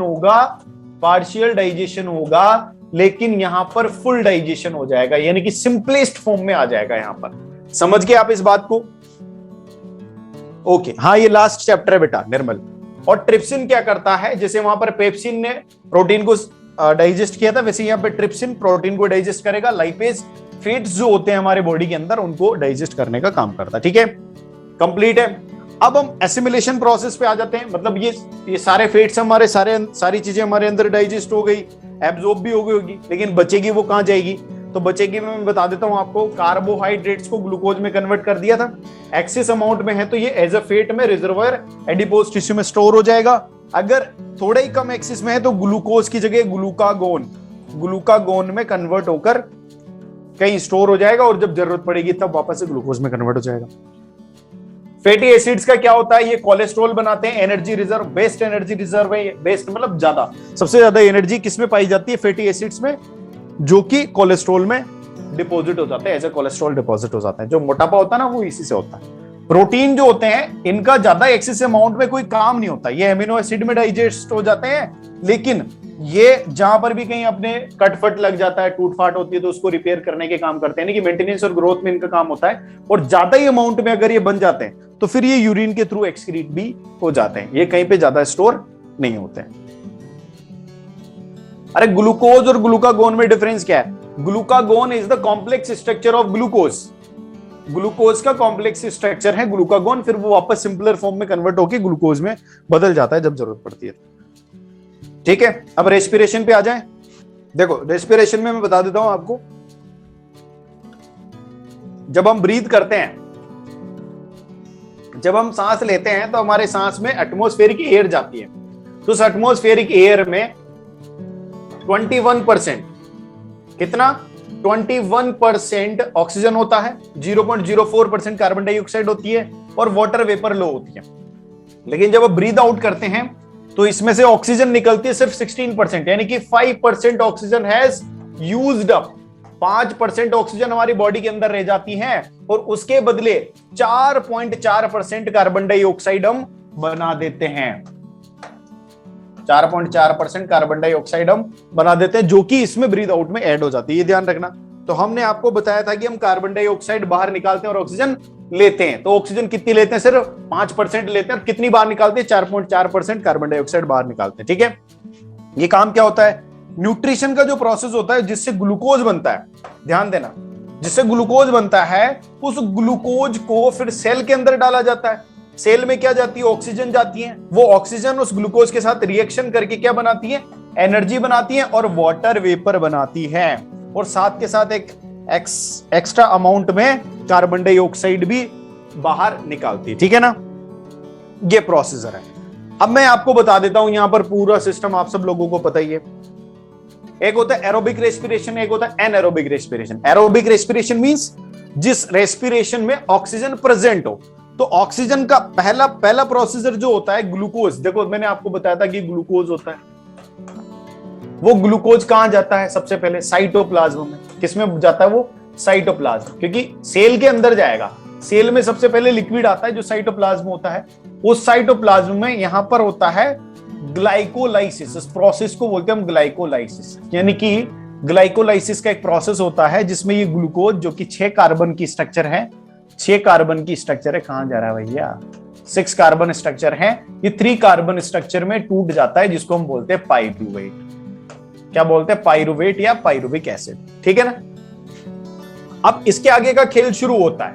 इसके आगे का क्या खेल शुरू होता है कि अगर ऑक्सीजन है, अगर प्रेजेंस ऑफ ऑक्सीजन है, तो ये कार्बन डाइऑक्साइड H2 और 38 ATP, it is the energy currency. 38 ATP energy यहां पर प्रोड्यूस करेगा। अगर ऑक्सीजन नहीं है तो ये क्या बनाएगा? एथेनॉल, यानी कि एक अल्कोहल बनाएगा और कार्बन डाइऑक्साइड बनाएगा और 2 एटीपी एनर्जी बनाएगा, यानी कि अब एनर्जी कम हो जाएगी। समझ गए? जहां पर ऑक्सीजन नहीं रहेगी, एनर्जी का फॉर्मेशन कम हो जाएगा, यानी कम एनर्जी प्रोड्यूस करेगा वो एक particular mole of the glucose. एक ग्लूकोज का मोल यहां पर 2 एटीपी प्रोड्यूस करेगा, जबकि ऑक्सीजन की प्रेजेंस में 38 एटीपी प्रोड्यूस करते हैं, यानी कि यहां पर एनर्जी ज्यादा प्रोड्यूस होती है in the presence of air, oxygen. Sorry, clear है बात? एब्सेंस में ये होता है, और इसको बोलते हैं अपन फर्मेंटेशन। फर्मेंटेशन, इसका उपयोग हम बहुत सारी दूसरी रिएक्शन में भी कराते हैं, दूसरी एक्टिविटीज में। फर्मेंटेशन, यहां पर क्या बनता है? एल्कोहल और CO2 बनती है। ठीक है, this is called fermentation process.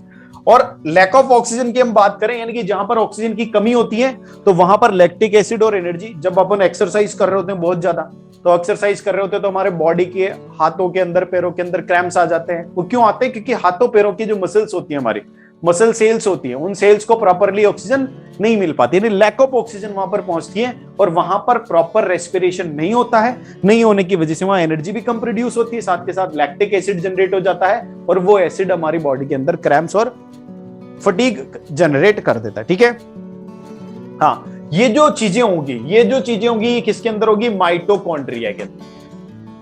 ध्यान रखना, हाँ, ये जो प्रेजेंस ऑफ ऑक्सीजन की बात होगी, माइटोकॉन्ड्रिया के अंदर होगी, और ये जो प्रोसेस होगा ये साइटोप्लाज्म के अंदर होगा। ये जो होगा ये माइटोकॉन्ड्रिया के अंदर नहीं होगा। ठीक है, ये भी किसमें होगा? साइटोप्लाज्म होगा। ये एब्सेंस ऑफ ऑक्सीजन, साइटोप्लाज्म। इसके एग्जांपल भी देख लेते हैं अपन। ये किसमें होता है? ईस्ट में होता है, और ये लगभग सभी एनिमल्स में होता है। ठीक है, ये एटीपी और एडीपी, एडिनोसिन डाइफॉस्फेट। डाइफॉस्फेट में 2 फास्फेट होंगे, 2 फास्फेट होंगे भैया। डाइफॉस्फेट में 2 फास्फेट। ठीक है ना। अब इसमें 1 फास्फेट और ऐड करूंगा तो मुझे क्या करना पड़ेगा? इसमें एनर्जी देनी पड़ेगी, यानी कि ये अब एटीपी जो होगा ये ट्राइफॉस्फेट होगा, प्लस इसके अंदर एनर्जी भी होगी। ठीक है ना, बस इतनी सी बात है। यानी रेस्पिरेशन हो गया। अब अपन ट्रांसपोर्टेशन पे आ जाते हैं। ट्रांसपोर्टेशन में मेनली हमारा रोल प्ले करता है वो है ब्लड। ब्लड हमारा मेन रोल प्ले करता है। ब्लड का जो कॉम्पोजिशन होता है उसमें 55% प्लाज्मा होता है, और इस प्लाज्मा के अंदर ही white blood cells and platelets and red blood cells सारे कुछ एम्बेडेड होती है। White blood cells and platelets का काउंट लगभग 4% होता है, लेकिन आरबीसी जो होती है 41% यहाँ पर पूरा प्रोसेस रखती है, मतलब पूरा अपना वेटेज रखती है इस ब्लड के अंदर। तो 55% तो प्लाज्मा होता है, और प्लाज्मा के साथ साथ ये 45% जो होती है white blood cells and red blood cells and platelets होती है। ठीक है, ये पूरा मैंने यहां पर एक समराइज कर दिया इसको। नेम की अगर अपन बात करें तो आरबीसीज को मैं रेड ब्लड सेल्स भी बोलता हूं, एरिथ्रोसाइट्स भी बोलता हूं, व्हाइट ब्लड सेल्स को मैं ल्यूकोसाइट्स, प्लेटलेट्स को थ्रोम्बोसाइट्स, सब कुछ बोलते हैं। कलर में बात करेंगे तो रेड होता है क्योंकि इसके अंदर हीमोग्लोबिन पिगमेंट होता है रेड में, ठीक है ना, और इसी हीमोग्लोबिन पिगमेंट की वजह से ये ऑक्सीजन को ट्रांसपोर्ट करती हैं, ठीक है ना। तो मेनली जो ऑक्सीजन ट्रांसपोर्ट होती है वो आरबीसीज के थ्रू होती है, आरबीसीज के अंदर हीमोग्लोबिन होता है उसके थ्रू होती है, ठीक है ना। और कार्बन डाइऑक्साइड जो होती है ना वो भी समवॉट एक्सटेंट इसके थ्रू होती है, लेकिन ज्यादातर प्लाज्मा में एम्बेडेड होकर होती है। किसमें? प्लाज्मा में, ध्यान रखना, प्लाज्मा में होती है। तो और बाकी न्यूट्रिएंट्स भी प्लाज्मा के अंदर ही एम्बेडेड होते हैं, लेकिन ऑक्सीजन सिर्फ और सिर्फ आरबीसीज ट्रांसपोर्ट करती है, ठीक है। डब्ल्यूबीसी कलरलेस होती है, प्लेटलेट्स भी कलरलेस होती हैं। लाइफ स्पेन की बात करें तो आरबीसीज 120 दिन तक जिंदा रहती हैं और स्प्लीन के अंदर फिर ये डिस्ट्रॉय हो जाती हैं, ठीक है। बनती सभी कहां पर है? बोन मेरो में।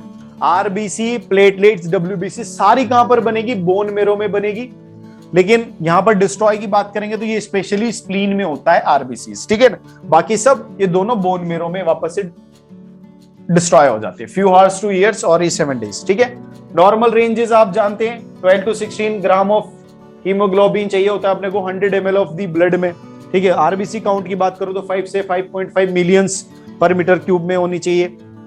ये फलाना ठिकाना, ये इनका फंक्शन क्या होता है? ये ऑक्सीजन को ट्रांसपोर्ट करने का काम करती है आरबीसी, ये इम्यूनिटी बिल्डिंग का काम करती है डब्ल्यूबीसी, और ये क्या करती है? ये ऐसे क्लोटिंग एजेंट कंटेन करके रखती है प्लेटलेट्स जो ब्लड में क्लोट्स बनाता है, यानी ब्लड को वो एकदम अनडेफिनेटली फ्लो होने से बचाता है। जैसे मान लो अगर प्लेटलेट्स नहीं हुई ना, अभी ये जो डेंगू डूंगा चल रहा है ना मेरे, ये डेंगू में क्या होता है कि प्लेटलेट्स बहुत ज्यादा कम हो जाती है। तो प्लेटलेट्स कम होने से क्या हो जाता है? ब्लड इतना फ्लोएबल हो जाता है, उसके केमिकल एजेंट जो होते हैं वो इतने खत्म हो जाते हैं कि अब उसमें कोएगुलेशन होगा ही नहीं, यानी वो इतना पतला हो जाएगा कि वो मेरे बॉडी की किसी भी पार्ट से निकल सकता है, नाक में से बाहर आ सकता है, आंखों में से बाहर आ सकता है। तो इस वजह से प्लेटलेट्स मेंटेन करना बहुत जरूरी हो जाता है, ठीक है ना। ओके, अब अपन हार्ट पे आ जाते हैं। ट्रांसपोर्टेशन में ब्लड हो गया, ब्लड ही ट्रांसपोर्ट करता है ऑक्सीजन। हार्ट पे आ जाते हैं तो हार्ट भी यहाँ पर fish, amphibian, reptile, bird, mammals ये सारे कुछ होते हैं। तो फिश के अंदर 2 चैम्बर्ड हार्ट होता है क्योंकि फिश की ऑक्सीजन डिमांड कम होती है। जो एक्वाटिक एनिमल्स होते हैं उनकी ऑक्सीजन डिमांड कम होती है कंपैरेटिवली।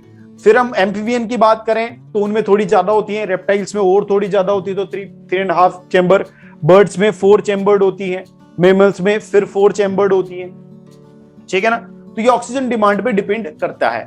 ये पूरा सिस्टम आप लोगों को मैंने समझा दिया था, ठीक है। ओके, तो अपन ऐसा करते हैं, ये जो ट्रांसपोर्टेशन वाला है हार्ट वाला और एक्सक्रीशन है, इसको अपन नेक्स्ट क्लास में ले लेंगे। थोड़ा सा पार्ट बचा हुआ है, नेक्स्ट क्लास में ले लेंगे इसको, और लगभग इसको सारा कुछ ओवरऑल अपन कंप्लीट भी कर देंगे नेक्स्ट क्लास में। आज के लिए थोड़ा इसको यहीं पे एंड कर देते हैं, ठीक है दोस्तों। ओके, चलो मिलते हैं अपन अगली क्लास में, तब तक के लिए बाय बाय।